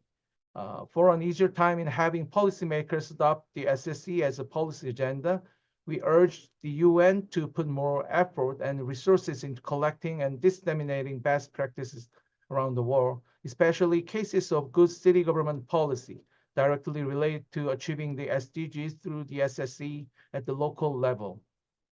As a political joke in Korea says, copying is the best way to make good policies. So many Korean policy programs, national and local, have been developed by benchmarking the best practices of the advanced SSE cities of Paris, Quebec, Bologna, Manchester, Mondragon, Bilbao, and others. So I believe that sharing the best practices of SSE policies will be of significant help to many policymakers and stakeholders. Since sectoral partnerships are critical to the SSE, it would be a good idea to compile and publish a report on the policies of city governments that have solved social problems through these partnerships. Another great idea would be to hold a contest for best practices and award them through UN Taskforce SSE. It would also be very helpful for the UN or its agencies to hold online or in-person seminars in cooperation with national or local governments, focusing on introducing their local best practices. Experience over the past few years in Korea has shown that the SSE is an effective and prominent route to achieving the SDG goals in the region, despite the challenges presented by changes in political landscape. It has also shown that international efforts to promote the SSE, such as through the UN resolution, serve as great support for maintaining and renovating SSE policies and legal frameworks for local governments. So we hope this endeavor will continue and the international networks of local governments and those of SSE organizations such as GSTEP will contribute more to this collective effort. Thank you very much for this opportunity to speak to you. Thanks. Thank you very much, Jung-Sik Kim, for this presentation, also for keeping the flame, for supporting local governments in your country, in Korea, to implement new public policies on social economy. And thanks also for recognizing the value of UN developments. The fact that helps local governments to go to modernize their strategies on social economy and their support for society. So thank you for that. It demonstrates that the work of the United Nations system is highly useful also on the ground and connected to the ground. From Korea, we travel, one of the examples that you put it before, to Mondragon in the north of Spain, in the Basque Country. And we have with us Íñigo Albizuri. He is president of SICOPA and global public affairs leader at Mondragon Corporation. He's going to present us this massive cooperative. It's often presented as the largest worker-owned cooperative in the world, group of worker-owned cooperatives in the world. So please, Íñigo, go ahead, present us what you are doing today and what do you all like to do to commit to this UN agenda and to support this UN, and also what you are expecting from this UN Secretary General report and a possible upcoming UN resolution on SSE. Íñigo, the floor is yours. Okay, first of all, thank you very much to all of you for the invitation. So, Excellencies, speakers, colleagues, friends. Well, Mondragon, as Victor said, is known because the size for being the biggest industrial COP in the world, but more than that, I would say that it's interesting because we develop all our businesses under the worker co-op system model, okay? Because sometimes when we approach to social and solidarity economy, we say, well, we have some constraints in our minds, no? Regarding the kind of business that we can approach, okay? Mondragon is one example that we can do everything from the social and solidarity economy, okay? So this is not only about the small business, this could be about big industry, machinery, retailing, banking, education, wherever you can imagine. And the fact we did it because we didn't know that was impossible, okay? So that's very important because we have to talk about mental constraints, okay? And we still have to fight against those mental constraints. And this is about education. So we were born from the university, okay? People think that we are a big industrial group with a small university, and it's exactly the opposite, okay? We are a small university that using, let's say, industrial means for having our real goal, that is the social transformation, okay? So we are talking about more than 70,000 workers around the world and 11 billion sales, okay? So we have 4 different parts. The first and most important part is education, is knowledge. And we are not only talking about university, because we have primary schools, secondary schools, vocational training schools, and research and development centers, okay? If we take all of those into account, we are talking about more than 25,000 students, okay? So then we have our own bank, okay? That's important. Cooperative bank, but we have our money. Second important issue, okay? Thirdly, we have Eroski, that is a retail group, okay? Very important in terms of employment, okay?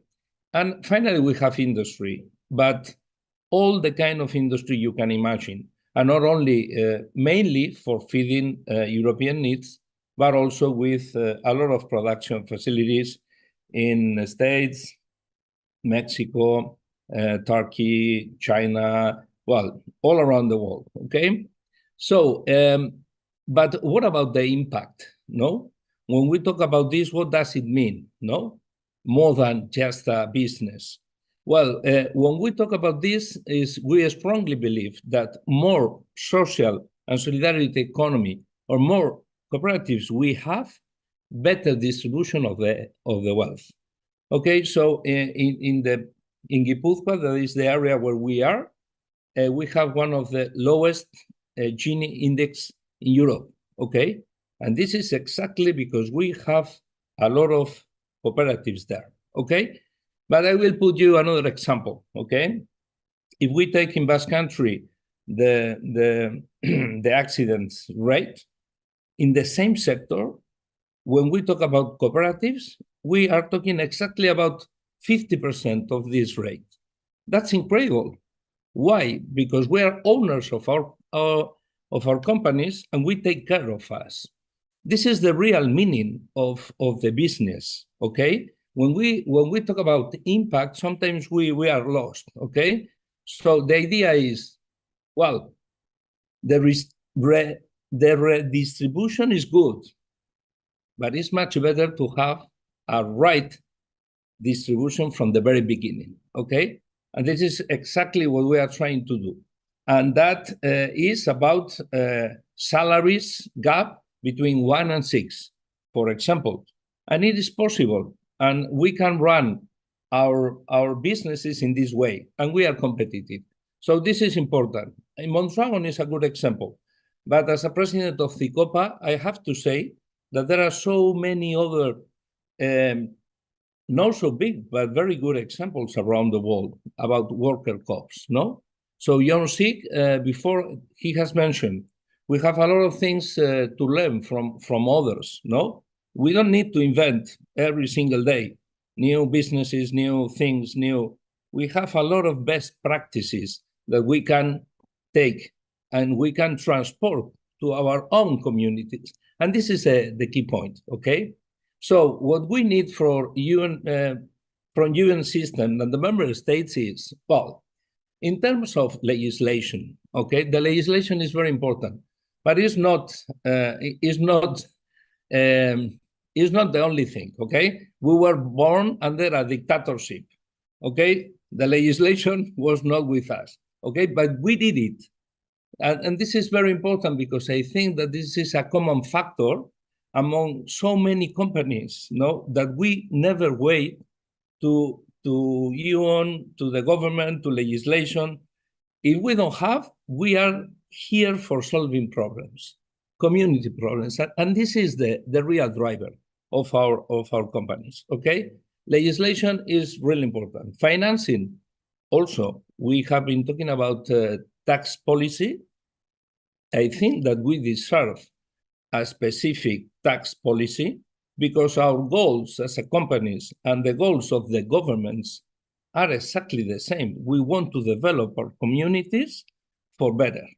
So if we have the same objectives, we can deserve, we can hope to have special policies for that. And the tax policy is really important. It's really, really important. So when we are talking, for example, about public procurement, we always talk about the small and medium enterprises, and that's normal for us. Let's talk also about social and solidarity economic companies. Why not? We all know that we are in the same team. Let's do everything together, okay? The third point, education. The education is so important because we are teaching our students still in a very, very old-fashioned way. That is normally based on capitalistic companies only for having more and more profit. And this is still what we have. So if we want to change them after university, it's too late, in my opinion, okay? So we need this input that a different way of doing business is possible from primary schools, talking about cooperation, secondary schools, and also university. You will never see an example of a cooperative or a social economy business in the business schools. No, it's not very common. Okay, we need that. Okay, because with all those things we will build up a different culture. Okay, and I have to say thank you because this that we are doing now is also very important. That is the creation of nets, the contacts, to know each other and to understand that there are other ways, other tools, other things going around. Because sometimes the day-by-day operation is so hard that we don't have enough time for doing other things, okay? So I really think that the social and solidarity economy companies, we can be the right partner, okay? So, and I would like to introduce here a different topic, okay? That is, when you look to Mondragon's history, well, we were born after a Spanish Civil War in a very, very bad conditions, no?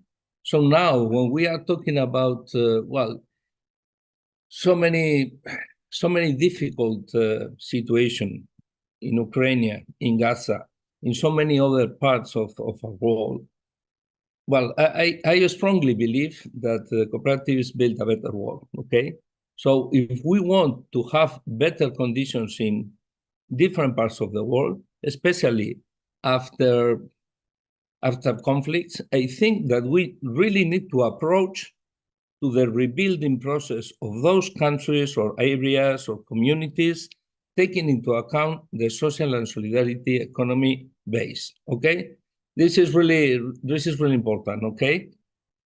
And during the last year, after the UN declaration, I have to say that we have been doing our homework with the Spanish government, Afterwards, probably Jaime Iglesias, that is the Social Economy Commissioner for the Spanish government, will explain.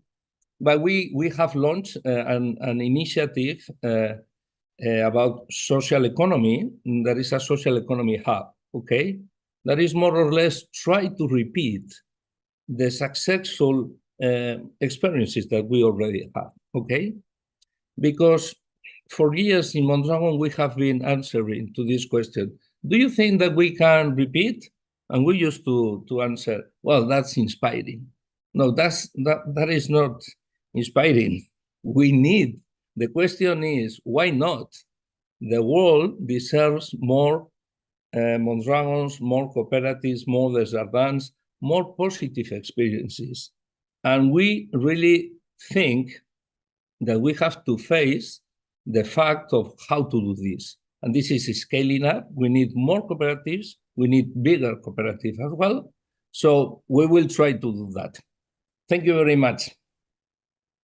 Thank you very much, Inigo, for all this information, for this example of social impact of building equality in the ground that Mondragon is, and also of scaling up and having social solidarity economy champions, which is also needed to demonstrate that it's possible, to inspire others, and also to have the size to participate in strategic projects, replicating initiatives that work at the local level. So thank you very much for that. And with that, we travel to southern Spain, where Sandra Moreno, Secretary General of RIPES, is, although she comes from Colombia, from Latin America. Sandra and RIPES is, as many of the speakers before, a very active member of the UN Taskforce on Social and Solidarity Economy. And I will ask speakers, and sorry, Sandra and colleagues coming after, because we didn't say it before Inigo spoke, but I mean, we need to be a bit careful with time now, because we have 15 minutes before this panel ends. So Sandra, the floor is yours, and I kindly request you to keep the 6 minutes that we were planning. Thank you very much. Thank you very much, Victor. Thank you very much, Simel and Chantaline and your team for bringing forward SSC. So I will try to share just a little bit.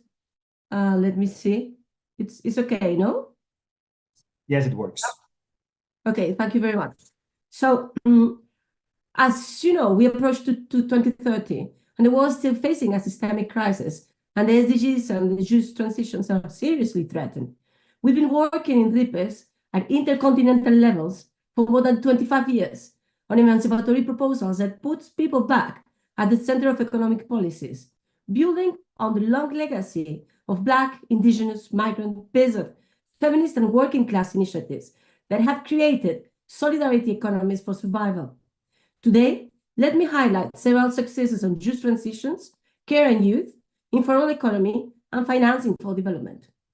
After the ILC debates in 2023, which recognized the need to support SSC in their contribution to a just transition, we concluded that to promote an enabling environment for SSC entities to strengthen their capacity to contribute decisively, the nature and shape of future policy making and implementation processes should be key, and that strong social commitment and consensus is essential, making social dialogue an integral part of policy development and implementation.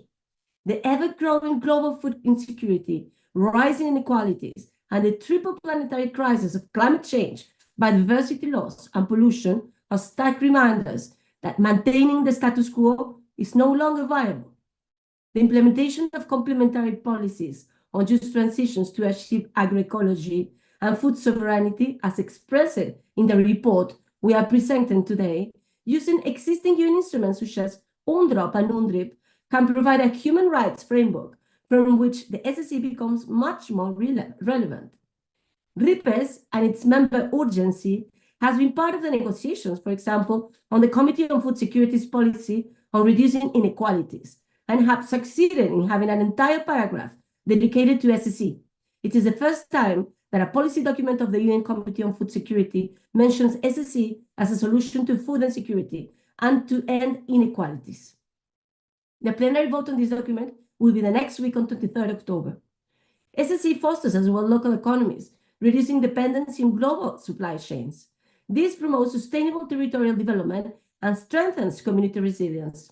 In Cameroon, our member RESCAM has recently showcased how SSE structures are playing an essential role in the provision of basic services such as health, education, access to clean water, sanitation, and markets through public communitary partnerships, and showing that governments should embrace greater reliance on local production as a driver of growth for SSE actors.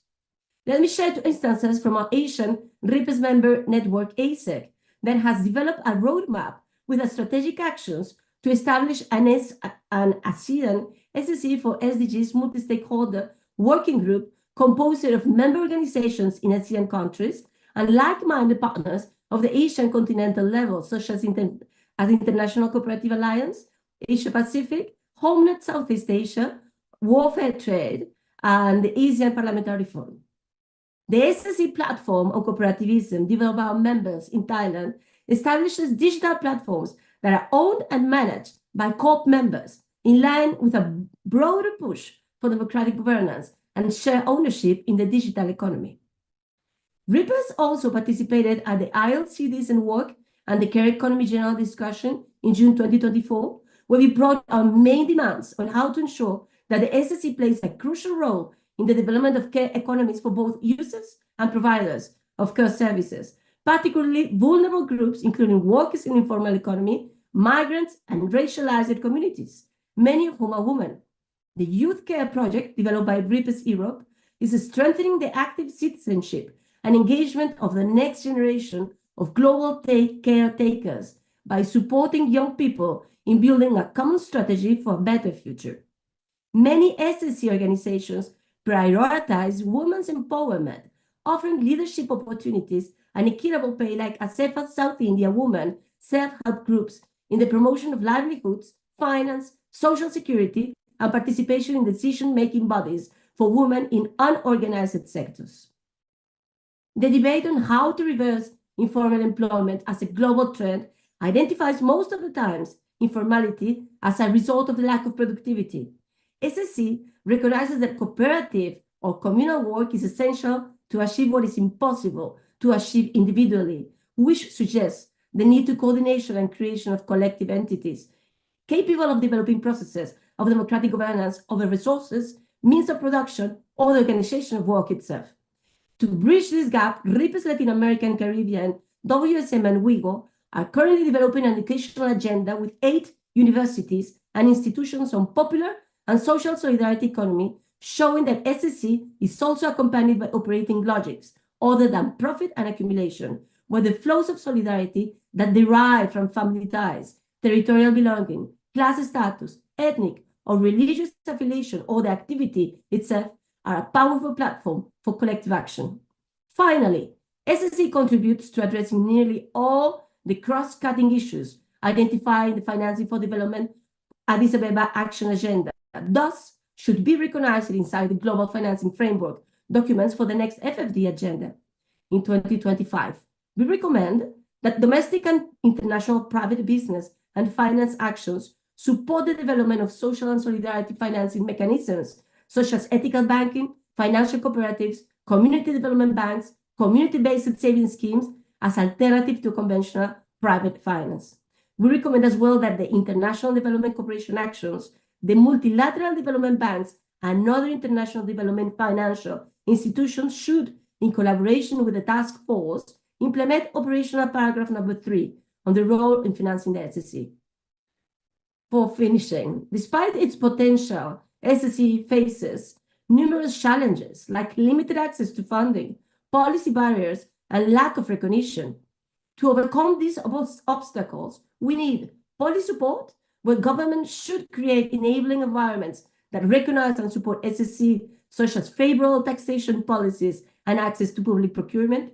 We need capacity building, providing training and resources that can enhance the skills of SSE actors, helping them to scale their impact and sustainability. And as Deputy Ambassador Ana Jimenez de la Hoz said before, collaboration. Collaboration is key. By building networks among SSE actors, governments, and civil society, we can share resources, knowledge, and best practices. And these partnerships can amplify the impact of SSE initiatives and foster a more integrated approach for achieving the SDGs. Thank you very much. Thank you very much, Sandra, for your presentation and also for RIPA's work promoting SSE at global level, building alliances in many regions of the world, and making things happening on the ground. I think that it's, many of the participants have touched upon access to finance, and Sandra was also speaking about the importance of sharing good practices. Before we were talking about, sorry, is there a question from the room or someone that tried to? No. Okay, so I think one of the main challenges that have been identified indeed is how to capitalize SSE business, how to go beyond traditional loans, traditional finance, right? And I think that good practices as the ones from Quebec, in which there are incentives for the capitalization, cooperatives, mutuals, and other SSE actors are highly important. I mean, SSE doesn't capitalize through injections of capital, it capitalizes through the community, through the members. It can be workers, it can be citizens, and we need to give them incentives. It is a good idea to reflect on giving incentives to them to invest into social and solidarity economy businesses. And with that, I pass the floor to Jeru Billy Mora, who is the founder of One Family Foundation and a very well-known social entrepreneur that will give us also her inputs, her insights on the work that the UN system has done and will continue doing. Jeru, the floor is yours. Thank you, Victor. And first of all, thank you, Chantaline and Simel. You all have done a great job with the record because it's really insightful and it's a landmark, 1 year after the resolution, which many of us pushed. In the resolution, when we first joined the UN Task Force, one of the things which through Catalyst, One Family Foundation pushed was the inclusion of the term social entrepreneurship.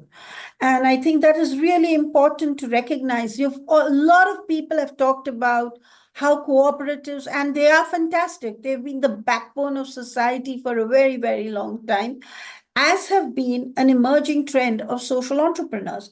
The World Economic Forum recently published a report, and I think, Chantaline, you were there at the launch of the report, where it shows that social entrepreneurs who are as socially minded as cooperatives, and many of them are not for a profit purpose, but for social change, add 2 trillion, I want to repeat, $2 trillion to the economy, 200 million jobs. So that's the World Economic Forum which came out, and this is very important. Why am I saying that? Because we really need cooperatives, like Sandra said, like other speakers have said, like Inigo said, they are the backbone of solidarity which is there, but we also need social entrepreneurs who are giving innovative solutions to current complex problems, as do we need the whole impact economy sector, which is what Ali has been trying to do through the World Bank, and we need businesses like Cloud talked about. We need a whole array of actors to make the dream of the resolution come through. And therefore, we need to move towards looking at a social innovation economy where we have this larger umbrella, larger tent, where we start working towards social impact, where solidarity is at the core, where we have innovative solutions so we can actually meet the SDGs, and we look at mass-scale job creation. Towards this end, some of the countries actually, with Germany, France, Jaime is over here from Spain, Brazil, other countries at the G20 put together and launched something called the Global Council on Social Innovation. The Global Council on Social Innovation has 5 pre-objectives, many of which you all have talked about. One, it wants to support UNTFSSE. It will be the bridge to whatever UNTFSSE says. And Chantaline, you've been the big inspiration in making sure that this happens. And Simel, you have influenced a lot of what is happening. So that's fantastic. 2 is it wants to make sure that there is policy happening, especially in developing countries where this is still new, and looking at it. So looking at global policy development. Victor has initiated the process of financing with Ali. Actually, we were very instrumental in working with Ali and Civic. and looking at how social innovation can come in, but also looking at alternative forces of financing, not just through taxation, but through additional levies and other parts which are there. 3 is creating a knowledge hub, and Luxembourg wants to support that in a big way and has supported on how we can have best practices which are being there and impact and data which can be looked at. And most important, I think, a common language across this large sector, which can work together towards fulfilling the 100 trillion deficit to meet the SDGs and respond to emerging market needs in environment, in social, because economy as it was 20 years ago is not economy as it is today. More and more people are in the gig economy and everything is changing. So I think this UNTFSSE declaration, the report, and the next resolution which you all are working on pave the way for a new economic order which puts people and planet first, and which looks at the change that all of us need to see. So I've stuck to my 5 minutes. Actually, I made it lesser so that we could have time for the next speakers. Thank you very much, Victor. Thank you, Chantaline Sunel. Thank you. Thank you very much, Iru, also for calling up for alliances, right, between all the social and solidarity economy actors which are described in the UN resolution, in the UNSD report, to achieve together social innovation, and also for the actions that you have described and that you are leading at global level, such as this Council, Governments Council on Social Innovation. We have 2 last speakers. One of them is Gianluca Salvatori. He is the CEO, the Secretary General of EURICSE, which is a very well-known cooperative and social and solidarity economy research center. Gianluca has cooperated with CDEC and with the European Union in producing the latest SSE data in Europe, which I think is quite impressive. And Gianluca, I give you the floor to talk a bit about that. Thank you, Victor, and thank you to you all for all the work that has been done. My point of view is the perspective of a researcher, someone working in a research center as EURICSE, and complaining that the visibility of the social and solidarity economy is something that impacts also the field of scientific research, especially in the field of economics, where prevailing theories have adopted a one-sided concept of enterprise and market in which there is no or little room for the social dimension or for the motivations other than profit. This approach has been rampant, as Inigo said, in universities and business schools around the world for decades. So much so that in teaching texts in scientific journals, as well as in the most prestigious international awards, social economy still has a very marginal presence. And this, in turn, has influenced academic and scientific careers. There are far more opportunities for those who follow mainstream strands in economic and social research than for those who devote themselves to social economy, with a progressive displacement effect. This has created a kind of vicious circle. Few scholars devote themselves to social economy because it's a non-mainstream subject, and thus harms career aspirations in academia. But the fact that there are a few researchers makes this subject area even weaker, increasing the imbalance in favor of a mainstream approach. So how to deal with this problem? First of all, I think that the same effort that is put into creating favorable legal frameworks for the social and solidarity economy, or for creating suitable financial instruments for its development, should be put into including the social and solidarity economy in university and school curricula and in research programs. Unless the vicious circle linking university careers to the reproduction of a specific model of economic development designed to maximize profit is broken, the development of the social economy will lack an essential element. And this will translate automatically into the difficulty of finding executives, finding managers, capable of correctly interpreting the specificity of the social and solidarity economy, with the consequence, as is often the case today, that social and solidarity economy organizations lack advanced management skills, or that these management skills must be found in a labor market that lacks the necessary knowledge to manage these kind of organizations. And this also applies to civil servants, public administration. Civil servants very often come from a legal or economic background in which they have never encountered the concepts and the organizational forms of the SSE.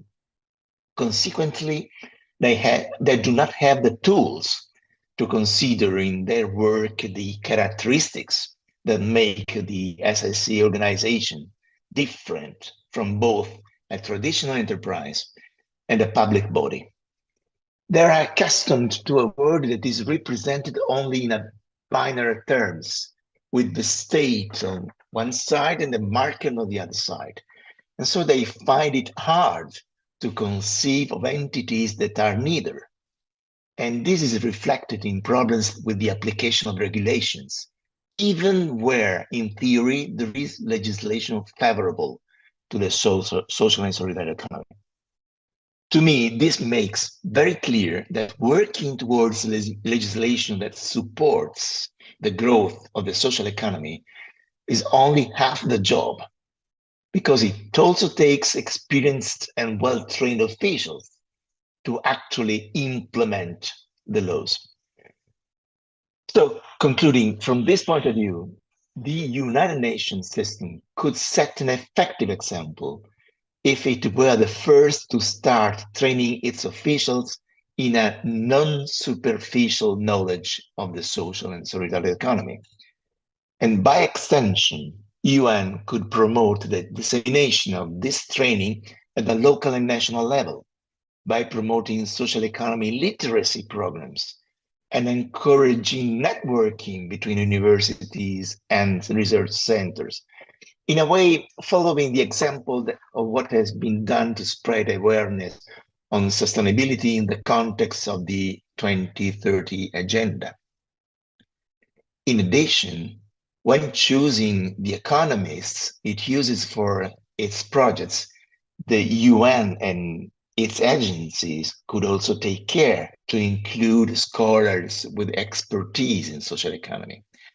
This would be a concrete way to support the development of scientific knowledge in this field. A very final consideration concerns the close link between research and training.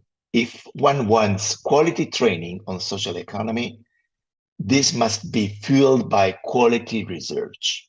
Education cannot be separated from the work of research, which consists of generating new knowledge with scientific method and independent spirit. The two go hand in hand. Otherwise, education training becomes just a repetition of things already known. And in the long run, they are unable to provide the tools for interpreting and reading reality. Education and research are two sides of the same coin, and every effort to invest in one should be matched by a similar effort in the other. United Nations can play a positive role in this, because if it is true that existing experiences must be strengthened and multiplied, what above all must be overcome is their fragmentation, which conditions their visibility and their effectiveness. In this sense, reference to a common definition, such as the one adopted by the UN resolution, can contribute to an alignment between different approaches, which would help to clarify the field, would help to clarity with respect to discourses that tend to be rather generic as they mix expressions such as social innovation, social entrepreneurship, and impact economy. that's it. I mean, I think that I've run out of my time, so thank you. A little bit, Gianluca, but it was very interesting. So thanks for that. We are a bit running out of time and we still have one speaker. I also would like to excuse the absence of the African Union because we were waiting for them. They are in an event, Sabelo Mbokadis, who is a good colleague also of the ILO colleagues because they have worked together on this 10 years African Union strategy on SSE. He is in Lisbon today and he had some issues to connect. So it's important to excuse his absence. Thank you very much, Gianluca, for your presentation. And also thanks to you, to the European Union, to FIDIEC for the excellent data on the SSE in Europe that you have provided recently with 4.3 million social and solidarity economy entities in the European Union that employ more than 11.5 million people, and with a turnover that goes far beyond 912 billion euros in the European Union alone, and only counting certain member states. So that I think, as the report is calling for statistics, and to strengthen the statistics is also important, mentioning the efforts that you are doing in the EU. I will briefly share the video of the last speaker. She is Ana Aguirre. She cannot be with us, so she prepared a short video. She is the president of the ICA, so International Cooperative Alliance Youth Network. So a young person that is going to speak with us. Sorry, because you're going to see my screen, colleagues. She's going to speak about how to support more young people into social solidarity economy and how to support SSE education. Colleagues, are you hearing the sound, or should I share with sound? But make it please see. Okay, we'll share again. So apologies for that. Okay. Sure. Just a second, colleagues. I'm sorry for this. I guess. Worker-owned co-founder of Taskforce, a worker-owned cooperative that works in strategic. Very hard to hear. Training, strategic governance, and organizational transformation, as well as communication. Being a cooperator in my everyday is what really gives me the leverage and the grounding to actually end up representing the cooperative youth globally. The resolution of the UN highlights the outstanding and yet underrepresented and overlooked by many as well as Suro work that the social and solidarity economy is doing as one of the most aligned sectors in the 2030 agenda. I'm not going to quote part of the resolution, but needless to say, the SSE has a strong examples that deliver in all the 17 SDGs, and we were doing it way before the resolution, not as an exercise of being good, but as a core value of the mission for which we stand. For context, what is the SSE? An international organization that represents the cooperatives and all its sectors, created 130 years ago. Next year, it represents more than 300 umbrella organizations over 100 countries. One of the committees that has a permanent sitting board is the Youth Committee, and that is how I end up representing the global youth in our sector. The Youth Committee and the values of the cooperative movement and its alignment with the SDGs are a practical matter.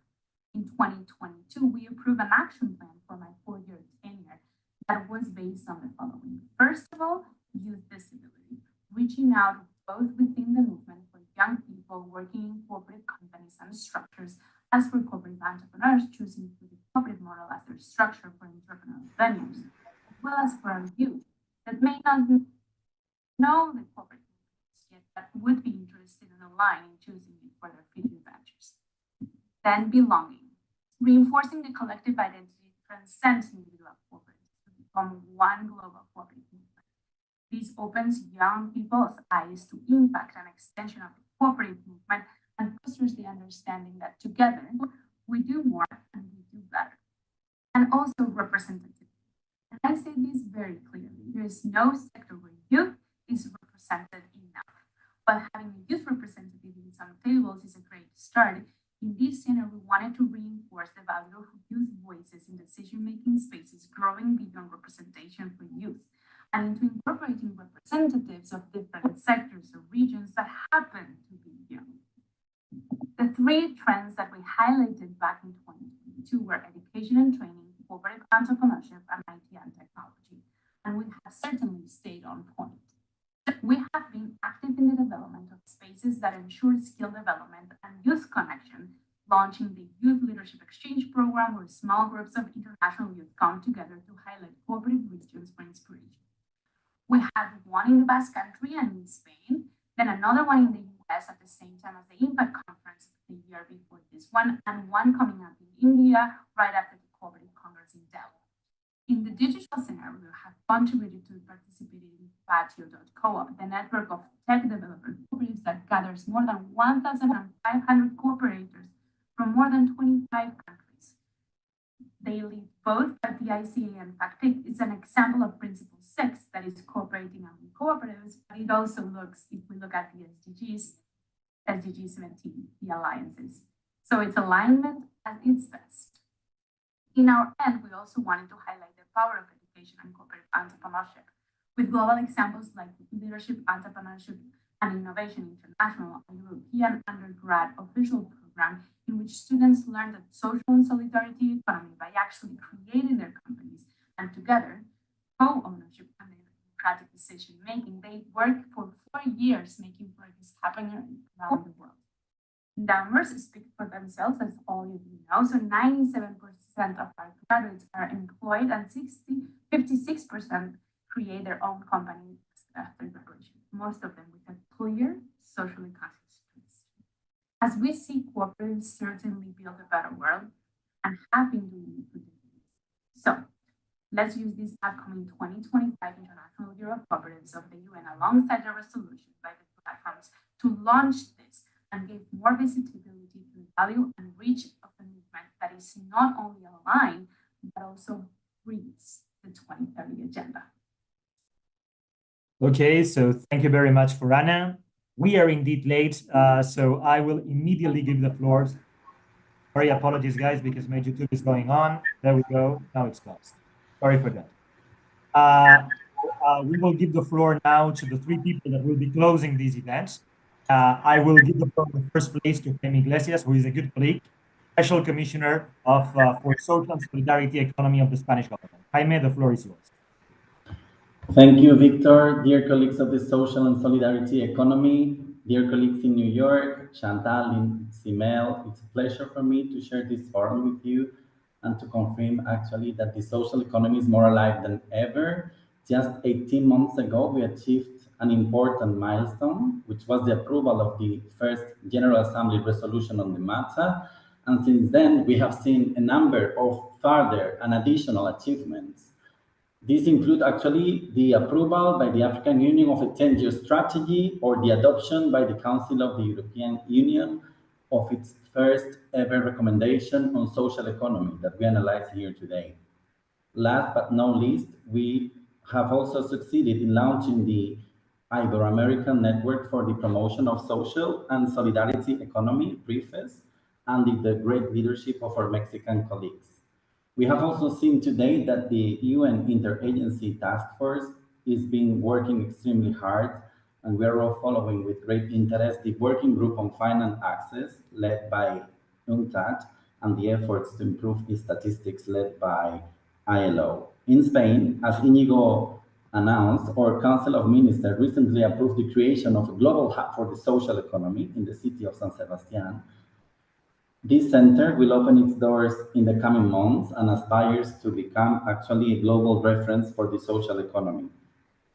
But also, over the last year, we have also joined forces with UN Trade and Development, UNTAC, to monitor the implementation of the General Assembly resolution, as Chantal was saying previously, and we have also collaborated with ILO on a project to support the social economy of Palestine. Indeed, the Spanish government has contributed significantly to driving the progress made globally over these past few years, and we want to continue, of course, to be part of the new processes and milestones for the sector in the future. In this regard, we are ready, as announced by our permanent mission in New York, to play an active role in the negotiation process for a new resolution in 2025, with the support, of course, of our colleagues in New York. In view of these negotiations, we would like to mention a few aspects of particular importance to us. First of all, we would like that the General Assembly consolidates the practice of revising the text of the resolution every 2 years. Secondly, we would also hope that the negotiations will be as broad and as representative of the regional and sectorial diversity of the social and solidarity economy as they were in 2023. We are also in favor of strengthening the gender analysis in the text and in our work, as the social and economy is, as you know, a feminized sector which promotes clear feminist leadership. We also want to bring social economy values closer to the youth, to young people, and as Inigo said, to place greater emphasis on the potential of the social economy in post-conflict environments, in community recovery, and in the achievement of gender equitable and sustainable peace and societies. Moreover, and this is perhaps the most important point for us, we would like to collectively move forward with ambition as regards the key debates still pending for the sector. I am referring here to the promotion of legal frameworks in all countries, to funding issues, including taxation and public procurement, and to the need for progress on statistics and training. For instance, we could suggest or encourage UN agencies to help us establish a common statistical methodology for the SSE in this new period. Lastly, we want to make the new Global Hub for the Social Economy available to all SEC families and to you, of course, and we propose holding an international event in the city of San Sebastian in 2026 in collaboration with the different UN agencies to further the debates we just mentioned. In short, you can count in Spain to continue to promote the social and solidarity economy and to offer innovative and constructive approaches and solutions that respond to the needs and singularities of the sector. Thank you very much, colleagues. Thank you, Victor. Thank you, Jaime, also for these concrete proposals. And now I give the floor to the UN Task Force co-chair, Simel Assim. Thank you, Victor. I want to extend my heartfelt thanks to all the speakers, participants, our host, the French Permanent Mission to the UN in New York, for all this insightful, inspiring session presentations. The SG report and the contributions we heard today reaffirm the crucial role that the social and solidarity economy can play in advancing sustainable development and the 2030 agenda. The examples shared today showcase how SSE entities are